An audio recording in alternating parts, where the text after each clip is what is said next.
Right, we are live. Hey guys, how's it going? Welcome back to the Kiwi Lads channel. We're here for one of the two semi-finals of the Under-20 World Championship. This one, New Zealand versus France. It's going to be a great game, and I have a feeling it could be quite close. The other one that is taking place, South Africa versus Argentina, that is only about 3 hours or so away.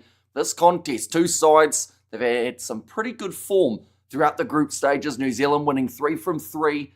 France winning 3 from 3 as well, but also getting that extra bonus point, which could give them that bit more momentum heading into the semi-final. But jumping straight into the lineups for this contest, the French, that's the Blues. That's not quite the right lineup there. The French, they have made a couple changes compared to what they have had in their last few fixtures. They have got a lot of talent, a lot of physicality in the forward pack, and I do think that that is somewhere that New Zealand will certainly feel the pressure in this matchup. They will have to really play well to be able to take down this French side. What we will do is get that lineup up, which hopefully is going to be here with a little bit of luck. One moment, ladies and gents. But while we are at it, we will look through at what France have done throughout their group stage fixtures. We have seen them be pretty decent overall. That first game up against the Spanish, they didn't really seem troubled. That second game up against Wales, there were moments where France did have a couple little hiccups, but still managed to get themselves what looks like a relatively comfortable win. And then also that last game up against the Argentines, they were pretty much in control for that contest. I don't think there was too much at all that they were worried about. So that's where this playoff game up against New Zealand, maybe they could get caught off guard for that first little bit, although great starters throughout this competition. The French, as you can see there, starting lineup, watch out for Levesque out on the wing. Also out on the other wing, it will be Musquez, Echegare as the number 15. That back three could be very prominent throughout this semi-final. And then, of course, that dangerous forward back, like I mentioned. To go alongside it for New Zealand, they have got Stanley Solomon as the number 15. Now, he actually made his way off the bench in the last contest for New Zealand. Vainuku and Kunawave look for New Zealand to try and get that ball into their possession. Rico Simpson alongside Pledger as that 9-10 combo. And then Leotu, the captain, in that number 2 jersey. Physical up front. So both of these sides have very similar styles when they get that ball flowing, which is why this one could be pretty even when they do go head-to-head. Hello, Hamish says, Yarn, welcome in. And also over there, where's Ollie Mathis? Says, Crimson, he will not be playing in this contest for the Kiwis. No. But very dangerous young player and definitely one to keep an eye out for. And we have got the green Hamish, you're looking refreshed. Says, Roof, yeah, it is currently 3:58 a.m. or 3:53, my apologies, here in New Zealand. England got 51. England did very well in their game up against the Welsh. We also saw Georgia get a comfortable win. So we haven't seen a close game as of yet today. And to be honest, I think this one could be it. I will show you all the matches that we are going to be seeing today. These are the matches. Already seeing that England versus Wales game and Georgia versus Spain. Happening at the same time as this one is Ireland versus Scotland. So a couple Six Nations rematches in the under 20s taking place for today, and then, of course, later on, South Africa versus Argentina, as well as that game Italy versus Australia, which could be a bit of an intriguing one. It is also happening, but like I said, these two sides top in their groups, so they know how to score tries. Points differential, extremely similar. Biggest difference was the fact that France did get one extra bonus point, so France have not actually had a game where they haven't scored 4 tries, and that they haven't won. New Zealand had that first match up against the Italians, where it was relatively close. New Zealand unable to capitalise on a bonus point there, but both sides have made their way onto the field. We have got the national anthems, and then we will be underway for this fixture for New Zealand. I also did talk about that first matchup, 14-5 win over Italy, which almost was a massive upset. New Zealand versus Georgia, not so close, 38-19, but the young Georgians still have a lot of potential coming up through their ranks. And then the big win, 69-22. I believe Ireland were up by either 10 or 12 in that contest, I believe. They actually did deplete as the match wore on. New Zealand started finding that next gear. Did extremely well. Did you get any sleep? Like maybe 2 hours if I'm lucky, I would say. And okay, do you think Box Under 20 will, I assume that is win? And yes, I do.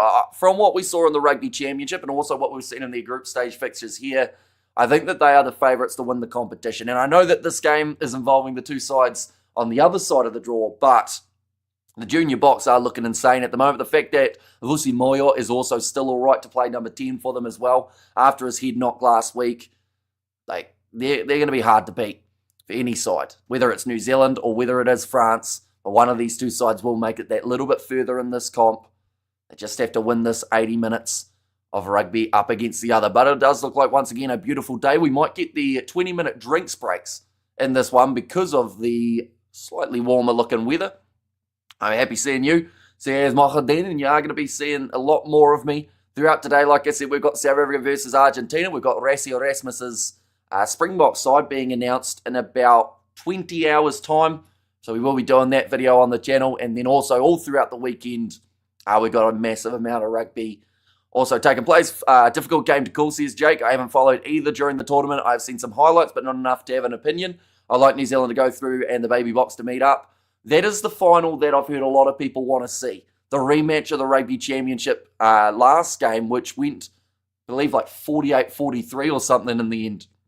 Almost 100 points the last time the two sides played. But France, they're probably one of the underrated sides around the world when it comes to under 20. And I know that sounds insane because the under 20s are so good. But people still at times underestimate them that little bit. And that is something that New Zealand certainly cannot do here. Stanley Solomon is going to be tackling from the back. He is one of the smaller players out there on the field. So he is definitely going to have to pack a punch. A Damian McKenzie-esque performance from Stanley Solomon. He does play his rugby for the Hurricanes in the under 20s. And we have got their good backline.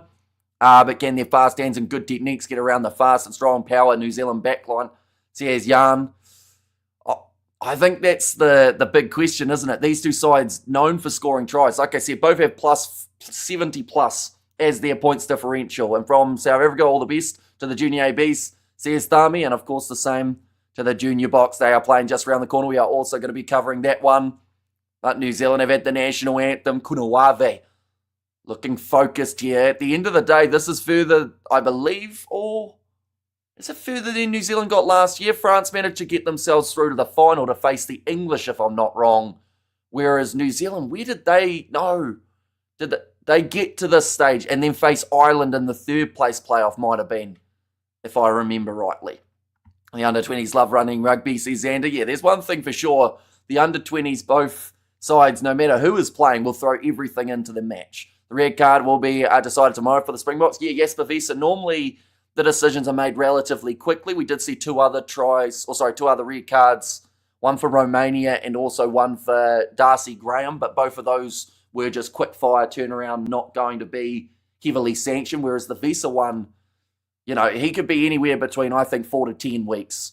And it is a shame because, you know, if you look at it, there was head contact. It wasn't an absolutely massive headbutt, but it is still the gesture of what he tried to do that could get him in a little bit of trouble here. And that South African red card is a season ender for him. Won't see him again soon. Although season is very long for South Africa. Still another 11 games left. So there is a chance we see Wiese, but I don't know whether or not Rassie, after those games, will actually trust to put him back in. What's your prediction on the Baby Box versus Argentina? I think, if I'm honest, South Africa should beat them by a lot, but we just don't know. It's under 20. Sometimes things happen, but I just think from those games that we saw in the group stage, Argentina at times never really fired. Yes, they won their games, but they didn't have any real dominant performances, which I think is the bigger concern. Whereas you look at someone like France, who were also in their group, and they had a points differential of over the 75. Adaza Hakatai, the players, I watched Fiji do theirs in the heat last week. Says Hanoi.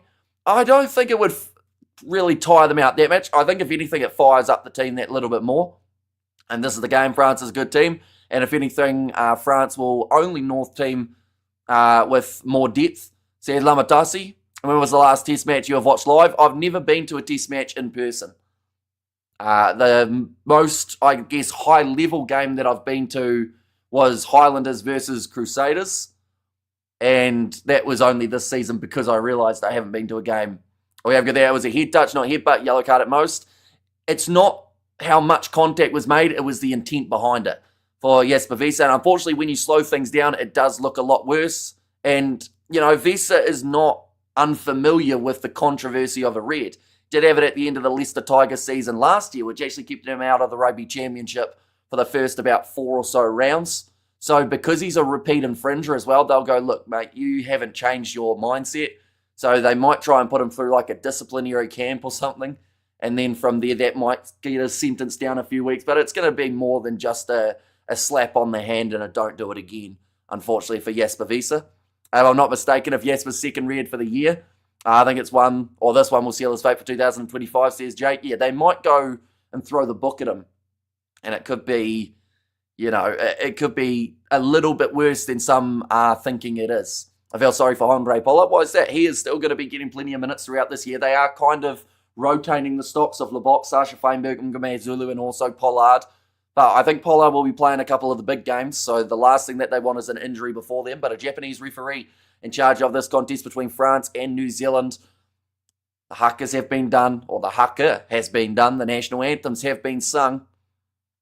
And now, France ready to kick this one off right to left, and it will be Ichigare to get us underway. The semi-final of the Under-20 Championships. France want to make it back-to-back finals. Whereas New Zealand, they were close last year, couldn't quite get it done. Now have the chance. Could be Hanoi, could be, says Lamatasi, for, is it a French B team? You could say in a way, in the nicest way possible, this is in a way a French D team, standing for developmental. They are young guys who are all trying to make their way into that Le Bleu main squad eventually. Mistake off the kickoff there for France, but I believe they've actually ended up conceding that ball in the breakdown. Now passing across to the right-hand side, it is Jaden Sa. New Zealand currently 25 metres out from the lines. Allures Le Bleu, says Uthiko. And also, yes, we could get 48 hours community service, then ready for the big games again, says Xander. I'm not too sure whether or not that's how World Rugby do things. Now passed on the outside, giving it off to Vainuku. Lot of space here for New Zealand. Kick downfield and out on the full from New Zealand. Tried to curl it back round. Didn't quite work out that way. That looked like France had intent to try and take this one quickly, but they won't in the end. New Zealand 30, France 25. Sadly, I remember, or I really hope France can win. But I have to say New Zealand got this, says Jan. See, I'm from New Zealand, and I think that France are going to be right in this. And if New Zealand aren't careful, we saw them concede 2 tries early up against the Irish. Now, given after that, they did score 69 points. That wasn't straight in the line-out, although New Zealand not throwing up someone, so it is allowed. Now kicked high from Calitona. Sits up for Stanley Solomon down the short side. No one there for France, and he will score the try. Mistake made by the French, and New Zealand capitalise. That is one of the easiest tries Stanley Solomon will score in his career. We have got that. It's too late for anger management, says Jan, for Copus Visa. And also we have got the next week's tries and a lot of them, says Lamatasi. But yeah, on the short side for New Zealand, just running after a little bit of a cross-kick blunder from France, not taken cleanly. Are there any Super Rugby players for New Zealand? Not Super Rugby professional, but, the likes of Stanley Solomon, he does play in the under-20s for the Hurricanes. A lot of these guys will be Super Rugby in the near future. You look at 1 or 2 years ago, someone like a Noah Hotham was in that environment. He should be in the lineup playing for New Zealand this weekend. And wow, very early try for New Zealand. A little bit unexpected for France to make an error like that.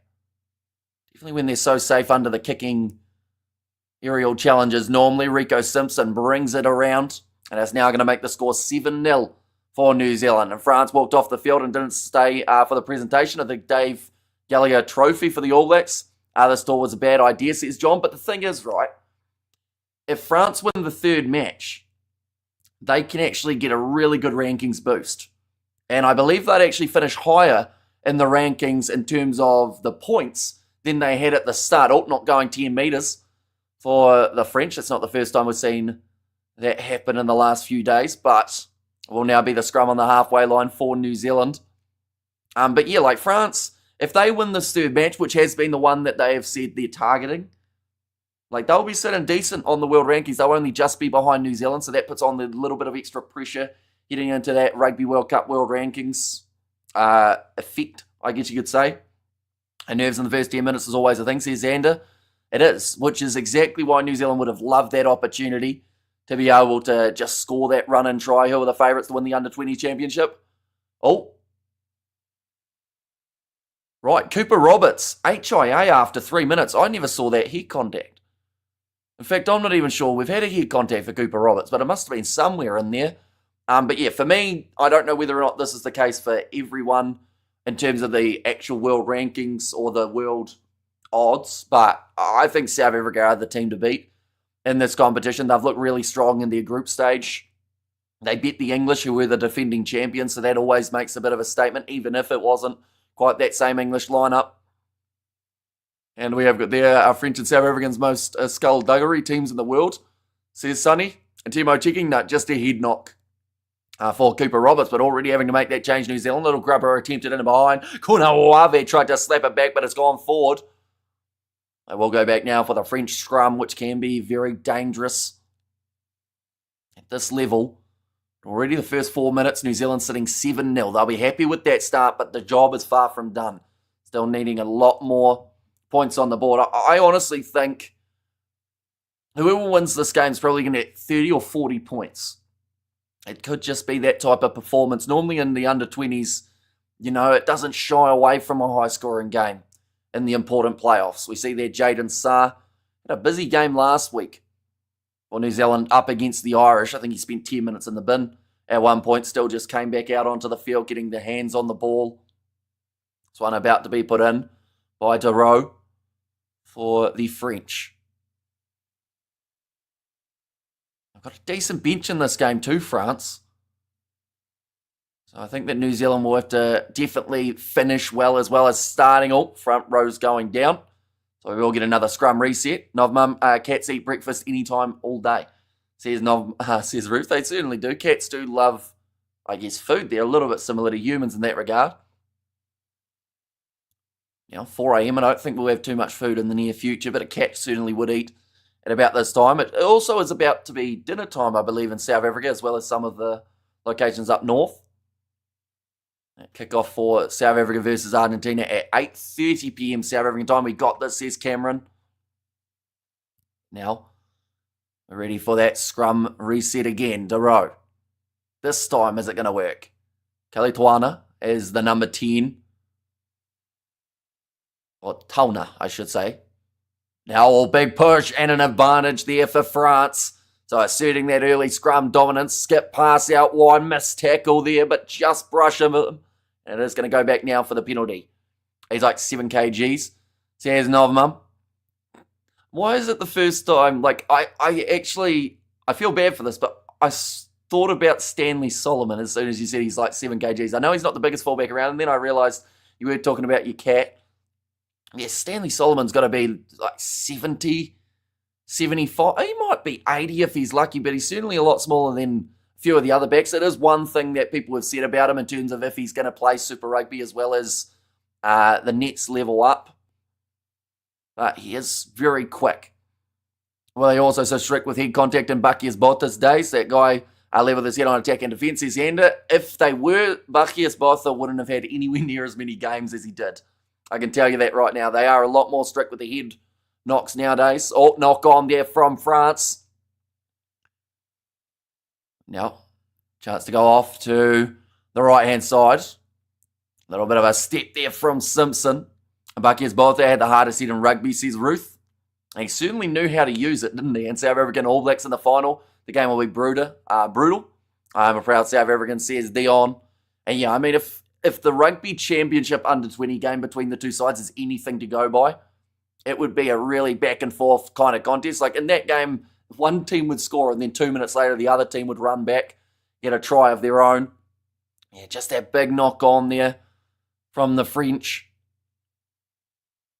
It's about their third already in this contest. New Zealand have had 1 or 2 as well. Perhaps just a little bit of early nerves. Faliafa in the front row for New Zealand, going up against Jean-Christophe. It's a battle and a half when it comes to the scrums. Should mention that at the same time as this match is taking place, Ireland are playing Scotland. So we can provide updates. Oh, free kick for New Zealand, taken quickly by Pledger, goes across to Rico Simpson, who tried to get through. France's defence holds up strong. They're being told to use it. They don't have a halfback, though, there for New Zealand. In the end, being grabbed by Leah, too. Fell over, but got back up. That could have easily been a lost position there for the Kiwis.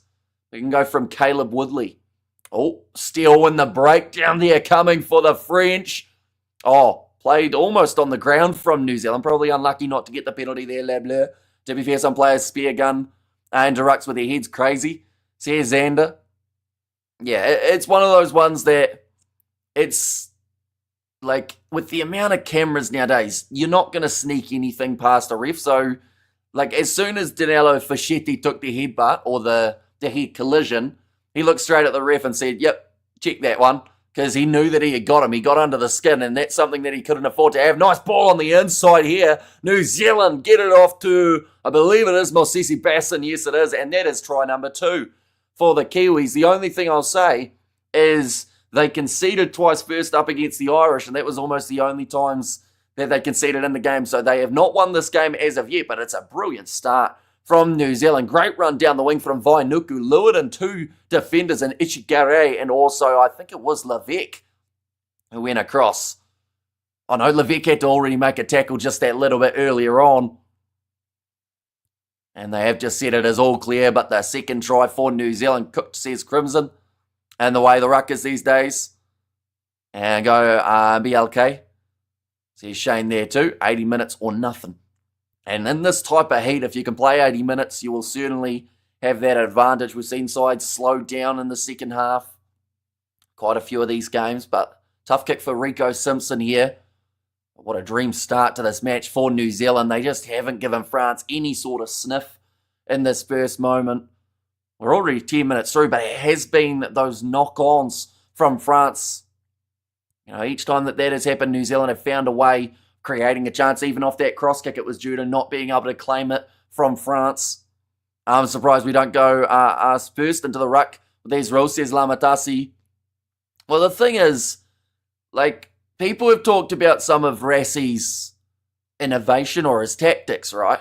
But there are other ways that are worse that he could actually exploit laws that, like, he hasn't. So in that regard, I feel like it's all about trying to find what works, what doesn't. Like that maul in the middle of the field, if that is done legally, can be so effective. And I think we'll see more sides doing it if World Rugby don't try and shut it down as soon as they can, which they did with the scrums on their own 22. So I wouldn't be surprised. But like those little things, they will create opportunity. All charge down kick there for New Zealand. Now, back across here for France, their first attacking chance of the day. Ball on the inside towards the corner here is the captain. Now moving into the 22 here for France. And when is the final? The final is actually next week at...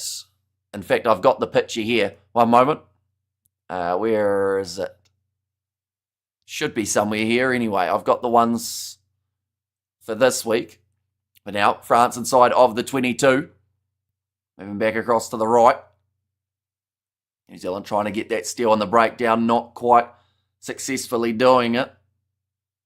Okay, well, I had the overlay, but I don't actually have it at the moment. But I believe it is 6:30 next week. Or it's like this Sunday, sorry. So it's actually straight after the match between South Africa and Georgia. Off to a good start, but need to contain France, says Prasan. Exactly right. If there's any sort of gap that opens up for the French on the counter-attack, they will make the absolute most of it. And it comes. New Zealand starting to make that gap, says Jan. And I was in other news, South Africa beat Zimbabwe earlier in their first T20 match. Who stood out for the Proteas in that one?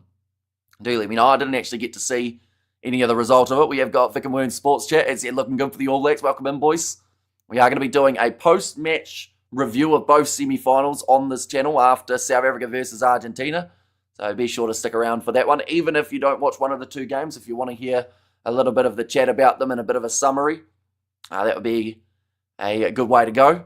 And Xander, that's no surprise. There's still 5 overs to go. Says Jan. And Georgia Test side was beaten by Cheetahs Province. That is true. Georgia missing quite a few of their guys, which I think is what makes that scoreline a little bit more deceptive. But, I mean, we've seen some pretty good results for sides up against these. Oh, a great try from France sliding in there.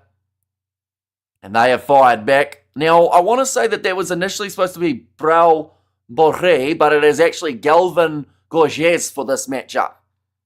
And we have got their France sides, whether it's a senior squad or under 20s, have crazy pace.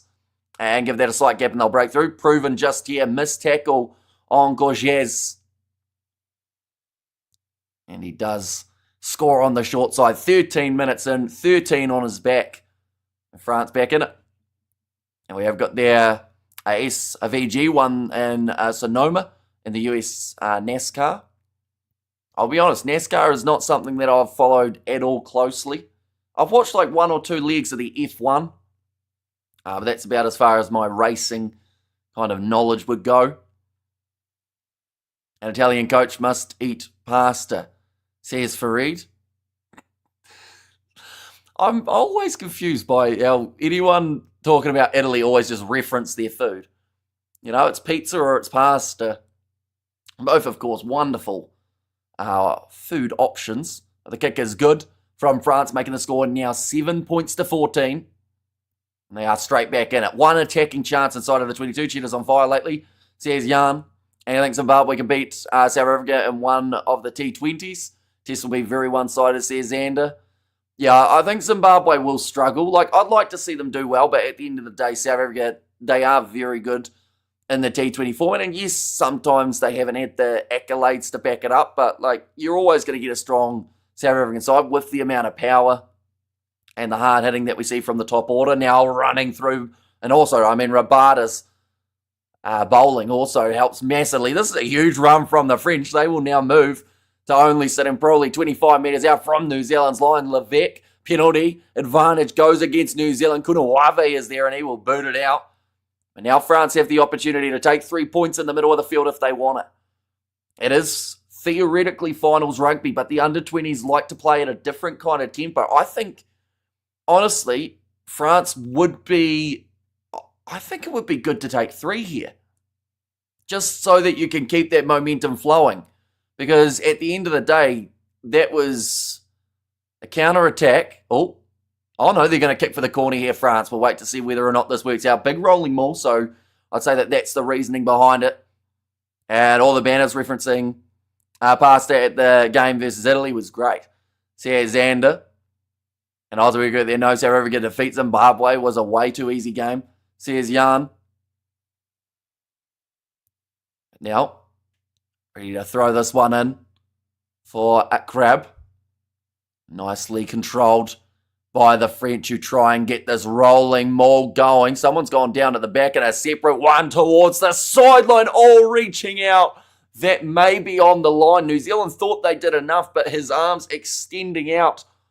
And perhaps on the line. Yes, it is. And second try for France. Just like that, New Zealand's 14-0 lead turns into a 2-point lead with the kick to come for the French. Under-20s rugby. Ladies and gentlemen, you just can't trust any side not to get back into a game. And we got the France flags from Jan in there. And always take the 3 early doors, says Kurnovic. Yeah, I would have thought that France would have considered it. But I guess with the amount of points that they've been able to score this year already, they went, nah, we're going aggressive. And luckily for them, like 1 more metre to the side there, they could have been in touch and you'd say the opportunity was blown. But great finish. I think it was Akrab who got over. Now kick here by the sideline. We have got there, if you want the wings to score tries, you need a pasta ball. Was my favourite banner, says Xander. I mean, it doesn't really make complete sense, does it? But I think that was the funniest part about it, the fact that it was something so simple that people enjoyed. All hit the post and come back there for the French. And go hard more pasta next week, says Shane. And also France coming back hard, says Lamatasi. Yep. Big comeback, scoring 2 tries in about 4 minutes here for the French. So not what New Zealand would have been after 2 early tries for Stanley Solomon as well as Mosisi Basson. Just reaching out far enough, kicked off very high from New Zealand. Well claimed, player still in the air. Oh. Passed into touch by France. I don't actually know who that man was passing to, as he got a bit too much on it. And we lost World Cup of Softball Final 2, Venezuela earlier. To Venezuela in the softball. I didn't even know Venezuela played softball. In fact, I didn't know most of the countries that played softball. Cooper Roberts has actually come back out onto the field for Tane Harvey, so Roberts passing his HIA. Which is good news for New Zealand as they will want that sub later on. Big throw. Claimed by the Kiwis about 30 metres out from the French line. Pledger having a search for that position. He will be under pressure all throughout this game with the French forwards. Looking for a chance of getting the steal. Simpson pops it up to Xavier Tracy. He was busy in the last game too. Now the man who's just made his way back onto the park, Roberts. She saw Kane Moody try. Certainly did. Came off that infield line-out lift. It looks like it's going to be extremely effective when sides do use it first time and they beat everyone, says Lamatasi. Well, there you go. Now 15 metres out, New Zealand. And off to the right-hand side again to Jack Wiseman, almost 20 minutes through this match. Locked over the ball for the French. Bit of a counter-ruck coming, but New Zealand clean it up. Oh, I think that was almost playing it at the ground from the French. Little bit of wrestling going on between New Zealand and France. And back play too now. Stanley Solomon goes across to Kuna Oave. They have to shut him down early. Solomon tackled low by one of the try scorers, Roger. Now to the right again. New Zealand trying to find that gap in the French defence. As we have seen throughout their group stages, it is pretty hard to do in a first half, as they always like to fire straight back. As proven, big run forward. Draw and pass out to Xavier Tracy, who will be 1 metre short of the try line. Pledger looking off to the right. Rico Simpson tries to step through, and he is tackled by France, who were offside. Penalty advantage in favour of New Zealand. New advantage. That was 2 in a row. France could be in a little bit of trouble here if they keep on conceding. Rassie Erasmus is Michael Jordan of Rugby World. I assume you're saying for like the kind of innovations side of things. Outside of because of course Michael Jordan, I don't think he did a massive amount coaching, did he, compared to his playing days?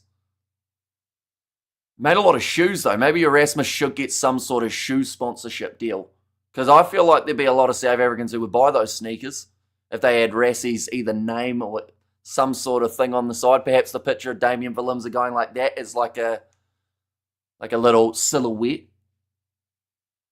I'd probably buy them, to be fair. But now, lining up this kick here for New Zealand, who have decided that 3 points will be sufficient at this stage of the contest. So different mindsets from these two teams. New Zealand deciding threes are good. And that will now give them a bit more of a lead, 17 points to 12. And with the fact that France missed that kick, that is the equivalent of a non-successful converted try ahead. Right, we've got our drinks break, ladies and gents. I did mention how the heat was a little bit more than round 3 of the group stage, so it seems like that is the rule of the day, is the 20-minute breaks. Already a bit of a cut there on Robson Faliafar in the front row for the Kiwis. And not just is there heat out there in terms of temperature, there's been some pure excitement from these two sides when it comes to their attack. Hi, everyone, says Lilia B. Welcome in. If you are doing extremely well, they have got the cooling break, as they call it, rather than the water break. Cooling break does sound very official, I do have to say. Yes, with the unique techniques, says Jan. We've just seen that first try from Stanley Solomon on the short side. And Michael Jordan revolutionised basketball. So did Rassie with innovation. I think an out of the box, says Fareed. Yeah, that's one thing that is not really denied, is the fact that Rassie Erasmus, he will see a game of rugby and find something that no one finds. You know, and I think it's just the mindset of trying to find a way of having that little bit more of an advantage and finding a way of, like, I don't want to say exploiting the laws, but, you know, he is a doctor. He is a genius in that regard. He knows how to get around certain things, and, you know, he is World Rugby's honestly worst nightmare, because he will keep on finding things that they either have to try and go, right, we're going to have to write the rule book again because, you know, Rassie's on our case, or they're going to have to accept the fact that there's going to be some unique stuff happening in rugby over the next few years, definitely because he wants that 6-year deal for the South Africans. I don't know whether or not the Boks are ready to give it to him yet, but I think they'll have to cave, won't they? Because imagine he coaches someone else at international rugby and then they do what the South Africans are doing now. We have got their Hamish. The French are a good second half team. They've been pretty solid throughout this competition. I will show you their score lines. They were great up against Wales in the second half. They actually really got that little bit more of a lead going. Up against the Argentines, they were actually leading by a bonus point at the end of the first half, but they did end up conceding quite a bit throughout the second up against Argentina. I think going into the second half, they were about 34-0. So they can concede in the second half, but they can still normally score just as many points as the opposition. So second half of this game is going to be so intriguing. But the kickoff now, we are back underway after the drinks break. Oh, not taken cleanly by New Zealand, trying to score off kickoff almost with the French. That midfield line out move was done by B/D team. Paul Russ. Racing liked it and implemented it. Shout out to Paul Russ. Says Lilia. Yeah, it has been done. And like that's the thing. World Rugby, because of what we've seen in the past, like there is a chance they just go, nah, we're going to rewrite that law. But then also, like if they don't, I think we're going to see a lot more sides doing that. Because until that guy has landed, you can't actually defend it. Because you're not allowed to take a guy out in the air. So until they put him down, like you pretty much can guarantee yourself a 3 or 4 man set rolling maul up against no one. So the only way that they can defend it is pretty much by not engaging and having one man sack it, which a lot of sides aren't going to be able to do if it's inside of their 22. Paul Ruse has a brother who was a Springbok also, says Farid. Italian coach was not impressed, says Lilia B. I'm sure he wasn't. And like the thing is, he won't be happy because in a way, Italy will consider it like that South Africa thought they were easy enough that they didn't actually, like, they weren't threatened by anything that the Italians were throwing at them, because we saw that off the scrum as well, off kickoff. They said, your scrum's bad, and we're going to take the dominance from the get-go. It didn't quite work out for South Africa, but throughout the rest of the game, we did see that dominance at scrum time start to creep through. Now kicked high from New Zealand. I see taken a big hit there on the back of, I think it would have been Moussas. And hopefully Razor finds a rhythm with the senior squad, says Prasan. And that Roy Gard try in the second test truly seems to be a genius trickery used in practice. Yeah, although now that they've done it, I don't think many sides are going to fall for it again. 35 degrees, says Ruth. Now kick downfield, New Zealand claiming it 40 metres out from their own line. Looking for the 50-22. France actually had 2 men back covering that one, so there was no way through. Echi Garay does get it into touch. Roy Gard and Williams, 2 best 9s on earth. Now, excuse my French, says Farid. And also we have got there, did they mention the temp at the game, says Xander. I believe they are around that kind of mid-30 mark, which is why we have got the hydration, or sorry, the cooling break, it was called, wasn't it? We have got there, it's called Arrowhead illegal. It's obstruction if no one engages.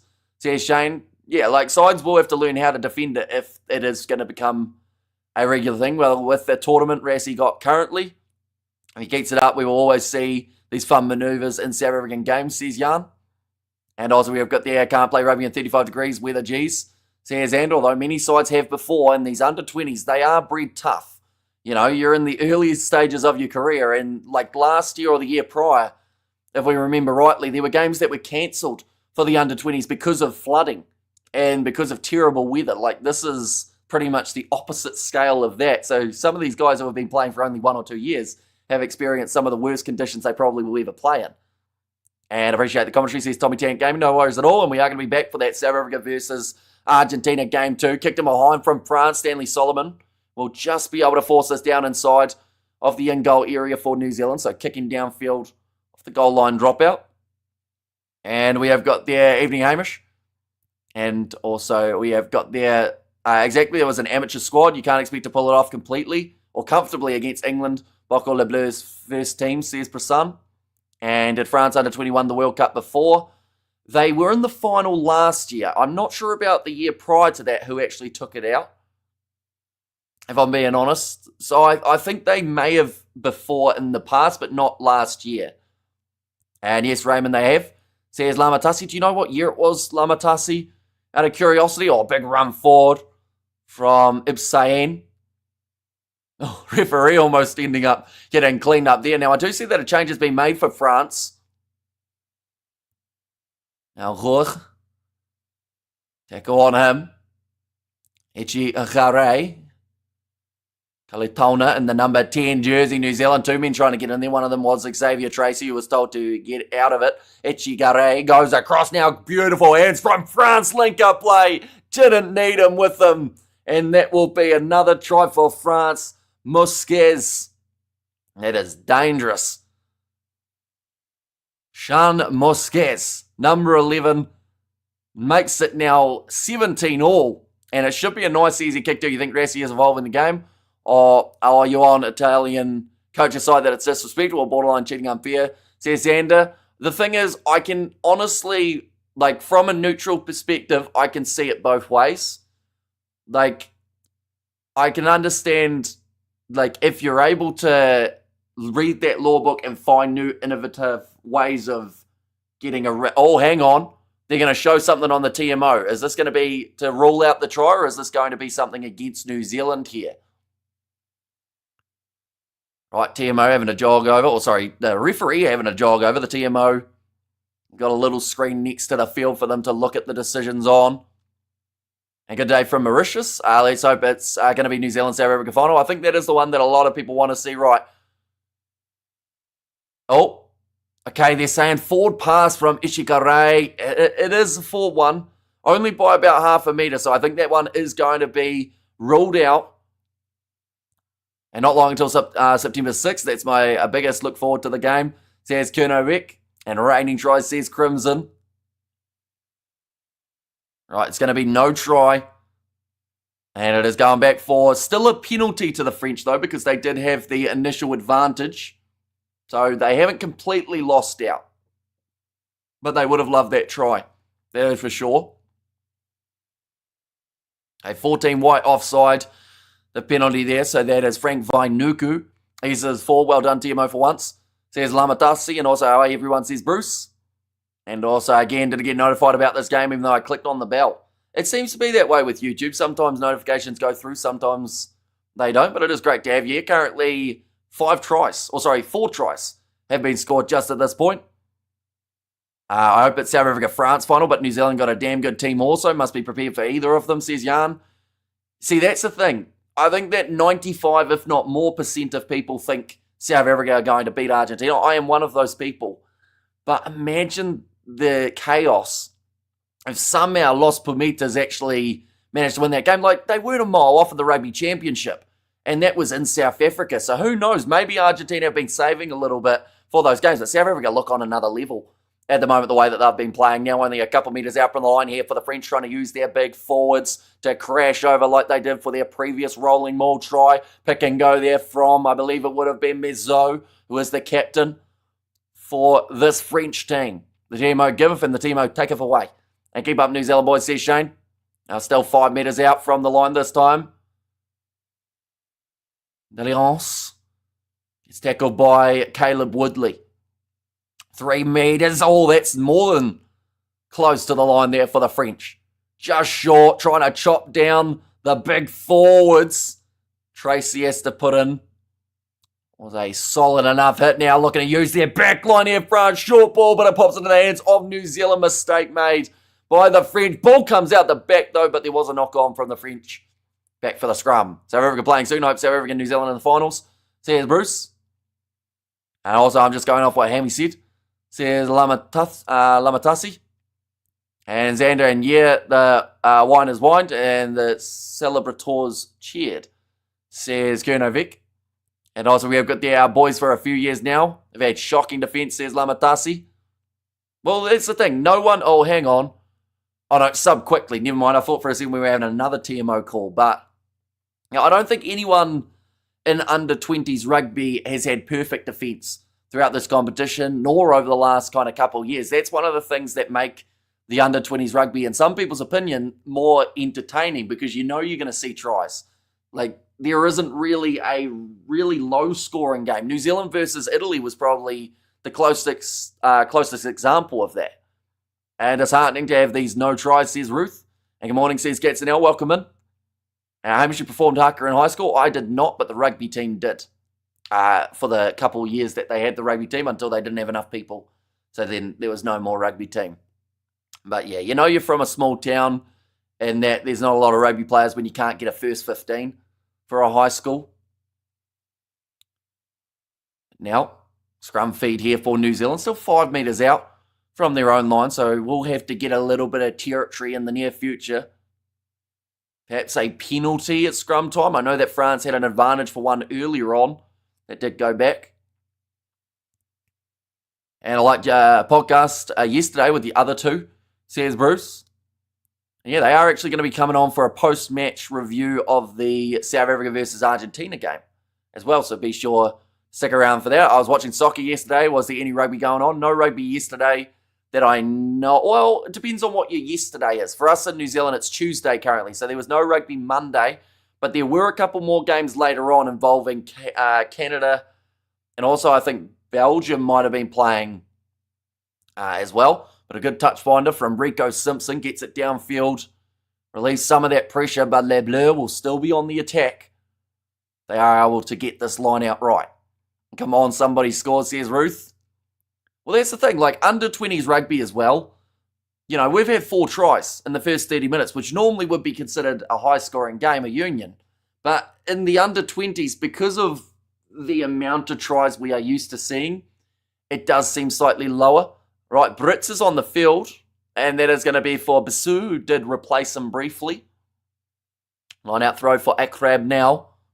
And Ruth must score, says Jan. Now Roland Maul for the French, looking strong and set once again. Now off the back, Akrab, sorry. It's about 10 metres out from the try line. Now across, I just heard someone in the crowd go, come on, Les Bleus. So they are certainly going for the French. And now the backline movement is on. Stanley Solomon having to cover. Kunawave misses in the tackle. Ichigare getting now to only a few metres out from the try line. Another great attack and run from the try scorer earlier on, Gauches. Now Jean-Christophe, 5 metres out. France in a good position on the field here. Delance. But now left-hand side, draw and pass. New Zealand trying to stop them, just held up short of the goal line. Using it quickly. Oh, New Zealand, was he up off the line? Rico Simpson. If he wasn't, that was a brilliant turnover. They have said he was onside. And it's probably saved a certain try. If he was off, though, that's possibly yellow card penalty try territory. Where can I watch this match for free? I think Rugby Pass have it. Depending on where you are in the world. There are some places that, unfortunately, it is restricted. But if you have a VPN and you can get on Rugby Pass, that would be a good option. There is no tomorrow. Go my boys, man up. Says Lamatasi. Simpson has a massive boot. He just needs to be more consistent with the goal kicking. Good so far, 3 from 3. Says Cody. Yeah, it's one of those guys he's been in the environment a little while. And I feel like with that, he actually is almost, it sounds weird to say because this is the under-20s, but he's almost a veteran of the under-20s in terms of the amount of time that he spent in this kind of team. So, you know, he is going to be a dangerous rugby player in the future. I'm sure a Super Rugby team, let's say 3-4 years' time, are probably going to sweep him up. Even maybe less than that. And good defence, says Lily Abiba. France, once again, have got themselves the ball. Sitting just the 22. Oh. Accidental offside from... Oh, no. Oh, sorry. Accidental offside was called by the TMO. So then from there, the referee went back for the initial advantage of collapsing the maul against New Zealand. And Simpson's at the Blues, right, under 20. Yep. So he's in the under 20 side, but I don't think it will be too long before he gets promoted. Well, I don't know if he'll get promoted to the Blues main squad, though, or whether he might consider going somewhere else. Because the Blues have got Beauden Barrett for a little bit longer. They've got Stephen Perafeta. Who else have they got at the Blues? They've got another 10 that I should be able to think of, but off the top of my head, it has gone blank just for now. Now kick downfield from New Zealand, relieving a lot of pressure once more. France sitting 22 metres out from their line. The wide sling and pass from Mosquez. Now attack and run. Stanley Solomon in the breakdown, and the ref has said no penalty. I think he was saying New Zealand, if they actually wanted that ball, could have ripped it away. And we need milk, says Lamatasi, and Plummer is leaving. Says Cody, that is true. Harry Plummer was the other fella. But I don't know whether they'll go straight to Simpson from now. All nice across field. Although having Beauden Barrett in the environment, if you're looking at Simpson as a future 10 for the All Blacks, it would actually, like, maybe that would be something they consider. All right. Simpson and Musquez with a big collision, but it will now be the scrum for New Zealand. This game has hit a bit of a halt in terms of the tries. We've seen a lot of French attack in the last probably 15 or so minutes. I actually practice these rugby players' surnames. I do try. France, in terms of out of all the teams around the world, I actually think is my worst team for pronunciations. I can't quite get my tongue to do it. Xavier Taeli can also play 10 for the Blues, and he also has that kicking, doesn't he? He was seen more as a centre for them, but I wonder whether or not that was due to the absence of Bryce Heem, perhaps, that they went for him instead. And we have got there, and all the teams are in the under-20s, says Jan. For the most powerful kicker. I mean, we saw Vusi Moyo in the under-20s kick one over from over 58 metres, I think it was, in one of the other games. And who's going to win? Honestly, I couldn't tell you. These two sides are pretty evenly matched. Whoever wins, though, would thoroughly deserve that spot in the final. Whoever loses will face the loser of South Africa versus Argentina next week, but that does actually overlap with the Springboks versus Georgia. So you hope for South Africa's sake that, but then the thing is the final overlaps with Argentina versus Uruguay. So I'm confused at why they did it on that day rather than the day after like they have been. But yeah, it does mean that there'll be some sort of overlap for no matter who makes it through. They could be overlapped. Oh, we've heard some swearing there from one of the under-20s. Now putting the ball in for Dylan Pledger. Off to the left-hand side goes to Simpson, pops it in behind. And now another short ball, New Zealand through the gap. Roberts with the pass, and that will be the try now for New Zealand. Scoring it between the sticks almost was Jack Wiseman. And the burst through has finally led to more points. We have a good there, go the Kiwis, says Johan. And also my missus when I'm lazy, says Mark Wild there. And also tries these Crimson, and also the try from Novmum there, but New Zealand with the pass from Simpson and then just Vine Nuku. That is a brilliant short pass to Roberts. And hey, mate, what did I miss? Any good, sorry, says Dennis. It's been the first 20 or so minutes was flat out. Then we had a 15-minute pack where both sides couldn't quite get their points. But now it seems like it's going to ramp back up just before the halftime break. In fact, you could actually put it down to the fact that we had a 20-ish minutes into the half. We had that cooling break, the about 3-minute water break. I think that stopped both sides' momentums just a tad. But yeah, it's been entertaining so far. New Zealand have got the 12-point lead, which I don't think is enough. They were leading 14-0 at the start of this game. And Dennis, depends who you vote for. And go the Kiwi, says Andrew in there, and boom, says Ruth there also. Now, I will mention, ladies and gents, there is another game of the semi-finals taking place just around the corner. That will be South Africa taking on Argentina. We are going to be covering that one on the channel, plus a little bit of a post-match review alongside Vic and Vern, the two fellas who we did the lineup prediction of the Springboks with. How's it, Bruce, says Andrew. New Zealand better sleep on these French boys. They scare me. I assume that's better not sleep on them. But yeah, I don't trust that this is enough of a lead, to be honest. It's knocked on by France. New Zealand claiming it inside of the 22. A lot of pressure on Letu. So we will go back now for the scrum. New Zealand like this as a team, or like them as a team, says Dennis. Yeah, there are a lot of these guys that have been in this environment for quite some time. You know, you look at the winners of the Under-20 Rugby Championship, and I think that just building that chemistry in Under-20 sometimes is quite difficult because of how short of a time you have together.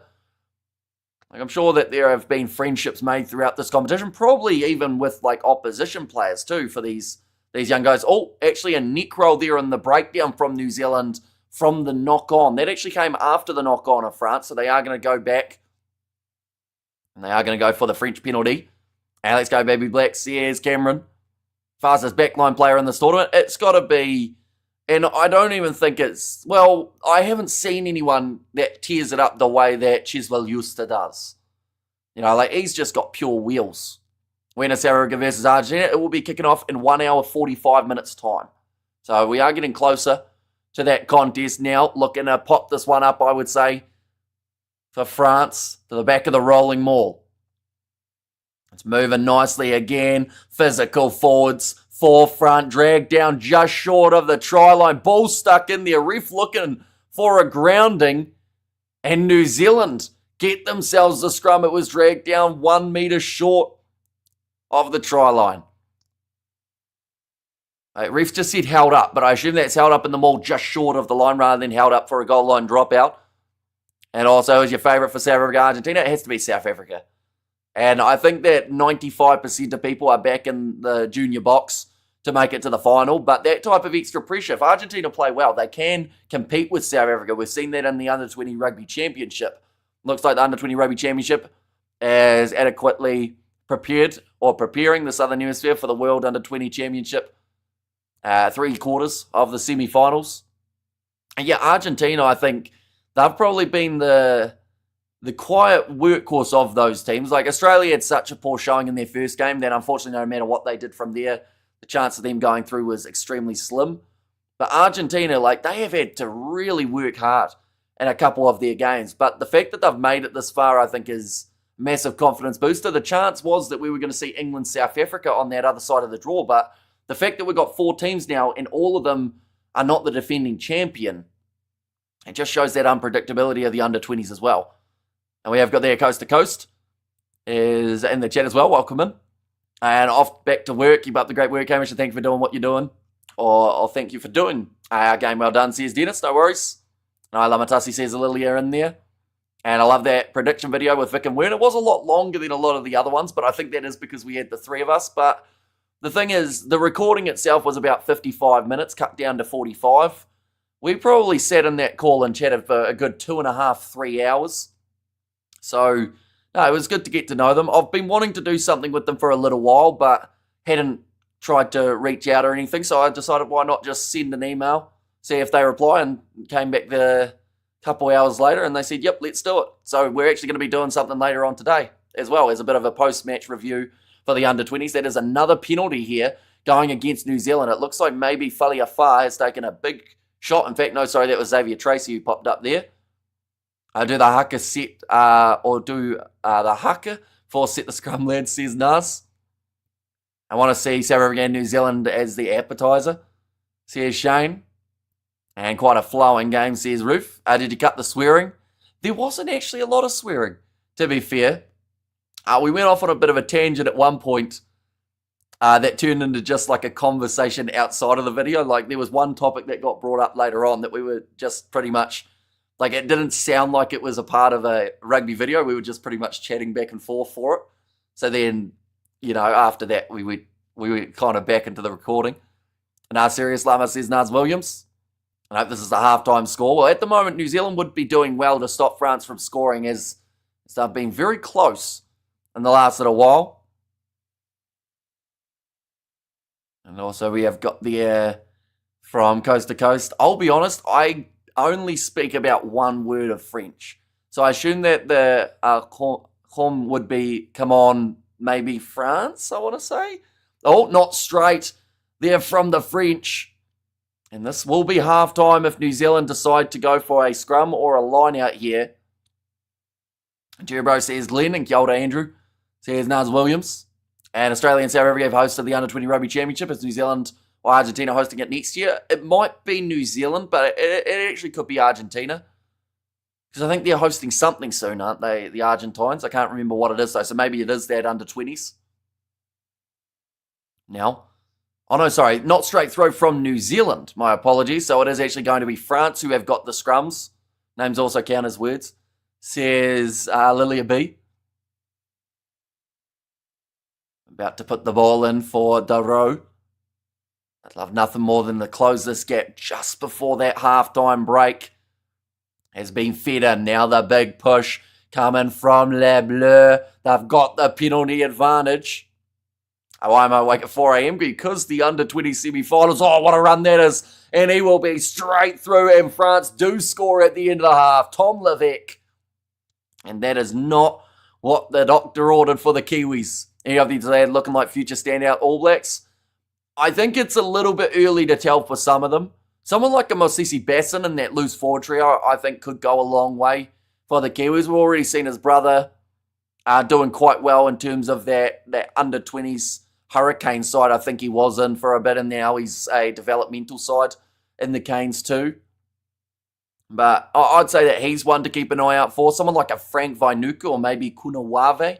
I think that New Zealand always do have the chance of finding a breakout winger from their under-20s. Stanley Solomon, he could be a decent option. I do think that if he's going to go up to the next level, though, they might ask him to put up a bit more size, just because at the moment he weighs about maybe 80 kgs if he's lucky, but that one has gone into touch.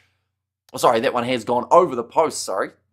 And will now make the score at halftime 19 points to 24. There are some weak attempts at tackling. That is just under 20, so sometimes you can see some absolutely phenomenal defence, and other times you can see some absolutely shocking stuff. South Africa in that last 5 to 10 minutes up against the English was some of the best under-20s defence we have seen, but in the same competition, we have seen them also concede easy tries. So that's just the unpredictability of the game. Just had a parcel arrive from Oz. Tim Tams for tea. Says Andrew, well, hopefully you do enjoy them. What flavour Tim Tams? Just the plain original ones, or did you go for some sort of fanciness? And let's go Junior All Blacks. It's time we won another title. Destroy these frogs. Says Charlie. Are you covering the under-20 final? We are. And luckily, the under-20 final does not overlap with South Africa, Georgia, but the third place playoff game does. Which is also why I think a lot of people want to see South Africa make it through to the final. Because, yeah, if they don't, then they're actually going to have an overlap between the junior box and the senior box, which would be pretty brutal because I don't think many people, no offence to the under-20s, but I think a lot of people would be watching the Springboks in action for that overlap. Don't let you guard down New Zealand.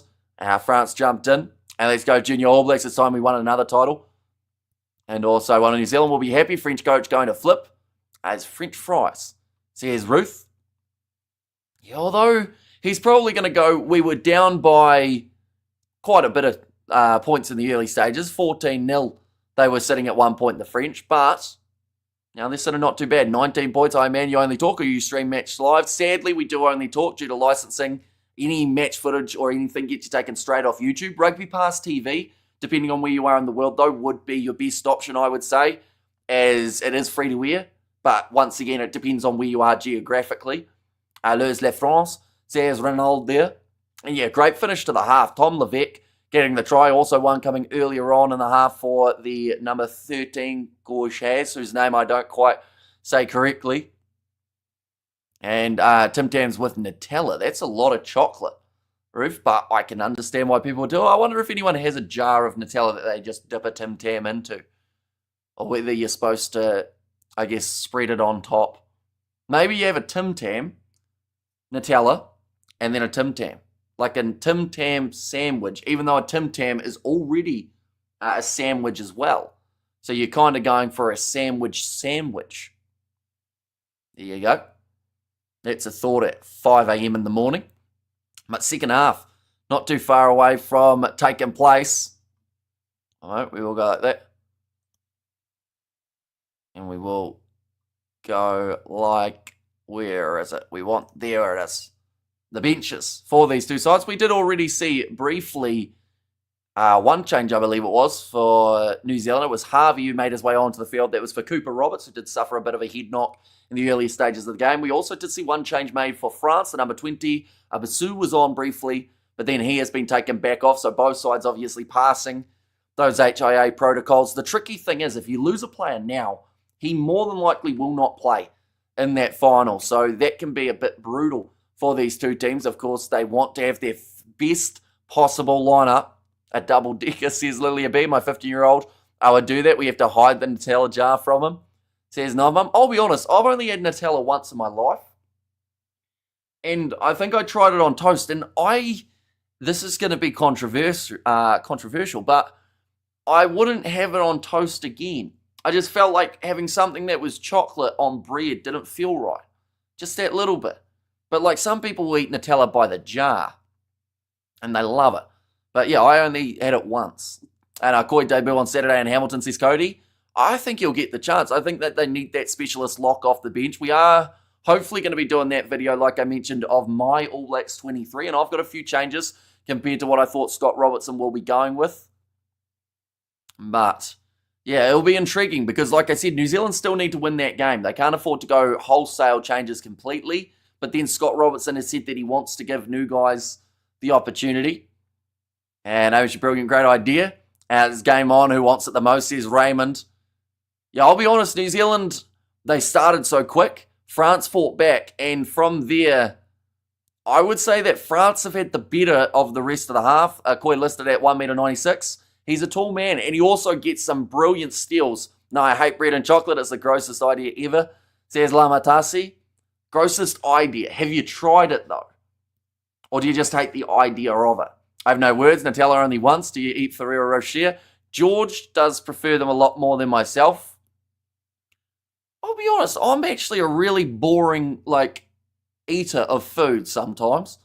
I don't go for any, if I'm going to have chocolate, I'll probably just have, it from the block rather than anything like a Ferrero Rocher or a Toblerone. I'm not the biggest, I'm going to shoot myself in the foot. I'm not the biggest fan of a Toblerone because the honey bits just annoy me because they are just, they get a bit sticky and they just annoy you.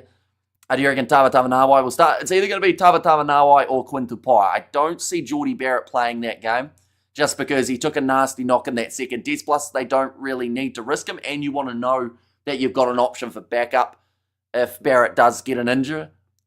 Stop, says Lilia B. You see, normally my controversy comes from not watching movies, but in this case, it's coming from not having food. Dark chocolate. I'll be honest, dark chocolate, I'm not the biggest fan of either. I prefer milk chocolate. White chocolate's all right. I wouldn't go out of my way to have it, though. Have I just offended? I feel like I've offended a lot of people. Peanut slab. I don't mind a peanut slab. I just showing that forward pass there from France that did have the disallowed try. I hate chocolate donuts and any pastry with chocolate. And I was like, hey, Hamish, didn't know you were doing this. Says Flesh, and we are indeed, and also doing South Africa versus Argentina in there too. What are you thinking, Nutella Fleshing? Do let me know. That's the topic that we've been talking about just before, by the way, not just a random out of nowhere. Would you give Proctor a rest?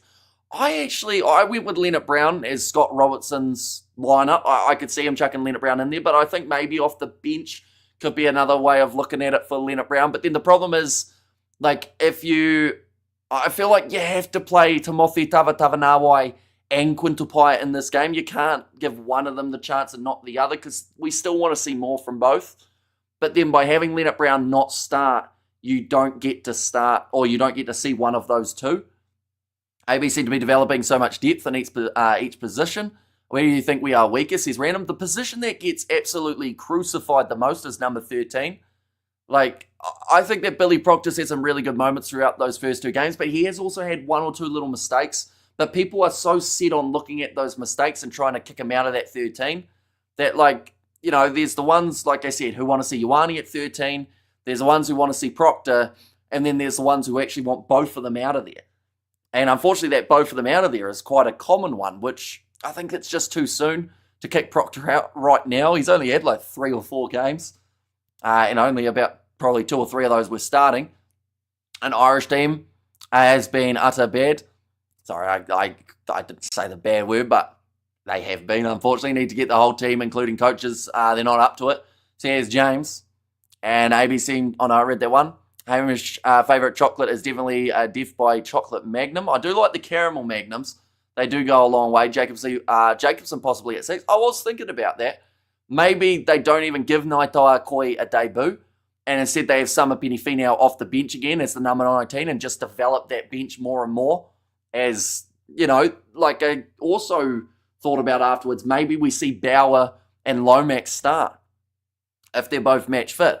And then you have that same bench of Taukei'aho, Norris, and Tossi and say that's what we want to have as our next option type thing. Although I think with the return of Lomax, it's going to make it a little bit trickier for Tossi, although it depends on what they see for Null, whether he's a starter or not. Could Quinn start at 13? He could, but he hasn't really played a huge amount of 13. We have there, sugar is a killer, it causes cancer. Let's talk rugby, says Johan. I mean, to be fair, rugby also has caused quite a few injuries throughout the time. It's probably a little bit more lethal in the later life, but They're just advertising chocolate right as we speak about it. Will Holland have a rest? Nah.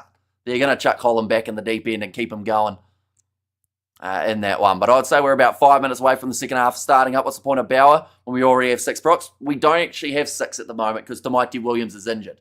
Bauer's the replacement for Williams. So depending on the Williams extent, depends on when they get back to 6. But George Bauer's in as the injury replacement for Tamaiti Williams. So yeah, I know that some people were confused by him being in there, but he's in there due to Williams being out with the injury. He might not get a lot of game time, although Scott Robertson, like I said, he said he wants to give everyone a bit of a chance. So depending on how long-term Tamaiti Williams' injury is, that might involve, the situation. We have got there someone who has had cancer. That comment pisses me off, says Nobum. From myself, Nobum, or from Johan there? And it's halftime chit-chat. Says Lilia B, will Savia play? Of course he will. Well, that's the thing. He is in that scenario of captain. The only way that they don't play him as the captain is if they give Tui Polotu the nod, which might be a chance. Calling Nutella is weird too.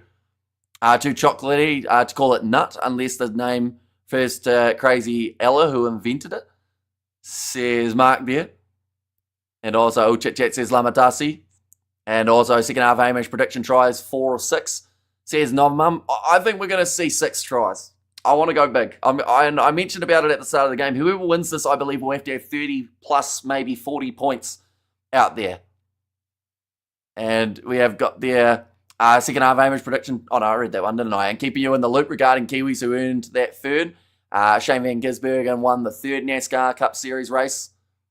And also we go there, this is big, and the USA fans don't like not acknowledging his craft skills. Says Amigo there. He's been tearing it up, hasn't he? Like, he's been slowly getting... It sounds weird to say he's slowly getting better because, of course, he's still an absolute legend. But, he seems to seems to be finding his way. Once again, do you think of Ireland, or what do you think of Ireland beating Portugal by 106-7? Do you think that is worrying for the Rugby World Cup and how competitive they could be? I know they qualified Portugal, that is. I think it's going to be a tricky one because we're going to have 6 groups of 4 rather than the 5 groups of 4 that we had 4 groups of 5 competition prior. I think we're going to see a lot of onslaught for like lower ranked teams in the... Did they just show Duan van der Merwe in the under-20 South African team? That's a little bit cheeky, a World Rugby. But like you're in that scenario where teams are going to have some pretty one-sided affairs throughout the group stages. But, yeah, it's a tricky one. I like seeing more teams, but I also think maybe they should have just gone 32 and had 8 groups and then had a round of 16. That would have made it a lot easier than the calculations that have to happen now. How many games give a player until you pull them from the team? If you wait too long, the team's success might be at risk. Says Xander, it might be, but I do think that, like, if we're talking about Billy Proctor, we're far from knowing what potential Proctor has in an All Blacks kit at this point in time. I'm from South Africa. Our team is hot at the moment, says Johan, and they are taking on the Pumas. The match just around the corner. We'll be covering that one on the channel as well. And it is going to be, I think, a very tough game for Argentina. Allez les Bleus, says Jerry there. We did see or hear someone in the crowd absolutely shout their head off for France when they were close to scoring earlier. And also, you think France can win this game, says Xander. I think that not just Jerry will think that they've got a chance. I think a lot of people will feel that France are right in this.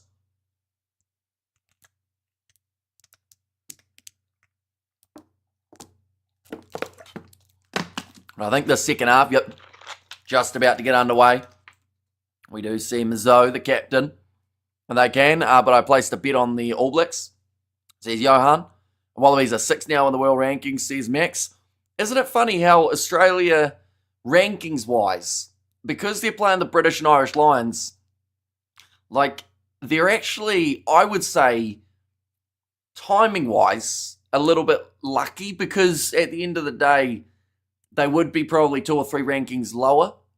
But then the Rugby Championship can, of course, change that. But it's just interesting that they are going up because other teams are losing, rather than it being because they have gained points.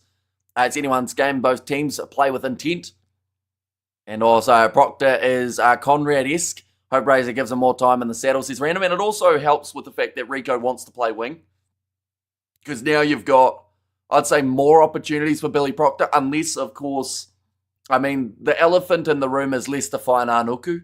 Because if he will be available, Scott Robertson will probably select him. We are closer to South Africa. We have 91.72. Yeah, very close, about 1 point, or in fact, less than 1 point difference now, isn't it? Between the two teams. Now, getting ready to kick this one off, it will be Rico Simpson, and we are back underway. A high-scoring first half, 43 points in total. In fact, that will be the first question of the second half. Knock on from New Zealand right off the get-go. France throwing up the man to catch it. But it went over his head. Yes or no? Are we going to see more than 43 points? We have got there, I have no idea what this game is or any rules, but like listening to the accent to learn comprehension listening. So yeah, it is thoroughly appreciated you being here. I will mention I probably talk a little bit too fast at times, so I do apologise for that. But yeah, thank you very much for being here. I will mention these two sides very even in the under-20s. We have got one more game coming around the corner too. Xander Delicious. I've had a gourmet Barone pizza. Here's Ruth. Now ready to feed this ball in. It will be Doro again. Thanks for the stream, Kiwi Lad. Says, Johan, no worries at all. And like I said, we are doing South Africa, Argentina. It is kicking off in 1 hour and 23 minutes time. We have got there, Hamish. Do you honestly think Wales can win all their upcoming games until the World Cup? No. That was thrown out there as a bit of a optimism moment, but at the same time, yeah, no. Because they've got some tough opposition. I think in just November they're playing New Zealand and South Africa. You know, in Scotland, Samoa. I will be doing that game. Yes, hopefully it is shown here in New Zealand. I believe it should be. New Zealand trying to run that one for France in the breakdown. Looking for the steal. Can't quite get it.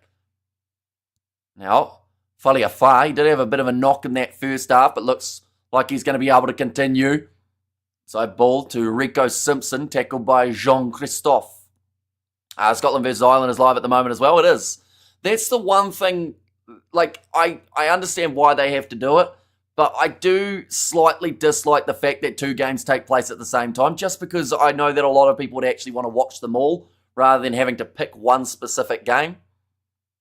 Now France, chip in behind, Kunawave. He hasn't had an attacking chance as of yet, really, but he's offloaded the ball there to Xavier Tracy, who he set up badly because it's a two-man tackle from the French. Of course we can, but won't. Says Fleshin. And there too. Also Fleshin. I tried to go back on the WhatsApp on my new phone, but I can't see the messages from the old group, so I don't know whether or not there is a way of transferring that over. But also WhatsApp banned me for 24 hours because I was explaining to Vic and Wern how to join the StreamYard chat, and it thought I was a scammer because I was like, oh, you need to click the link and whatnot. So I got banned for 24 hours. But now they've given me my account back, so it's been a busy WhatsApp day in the last little while. Now Stanley Solomon, he's going to run it a little bit too casual there from the French winger, and Solomon goes straight through up to the halfway line. That is a massive amount of territory that New Zealand have gained just from one play. Pledger now going for the kick in behind, looking for the 50-22. Ball doesn't quite go into touch. Now, kicking this one downfield for Calatona, close to the sideline.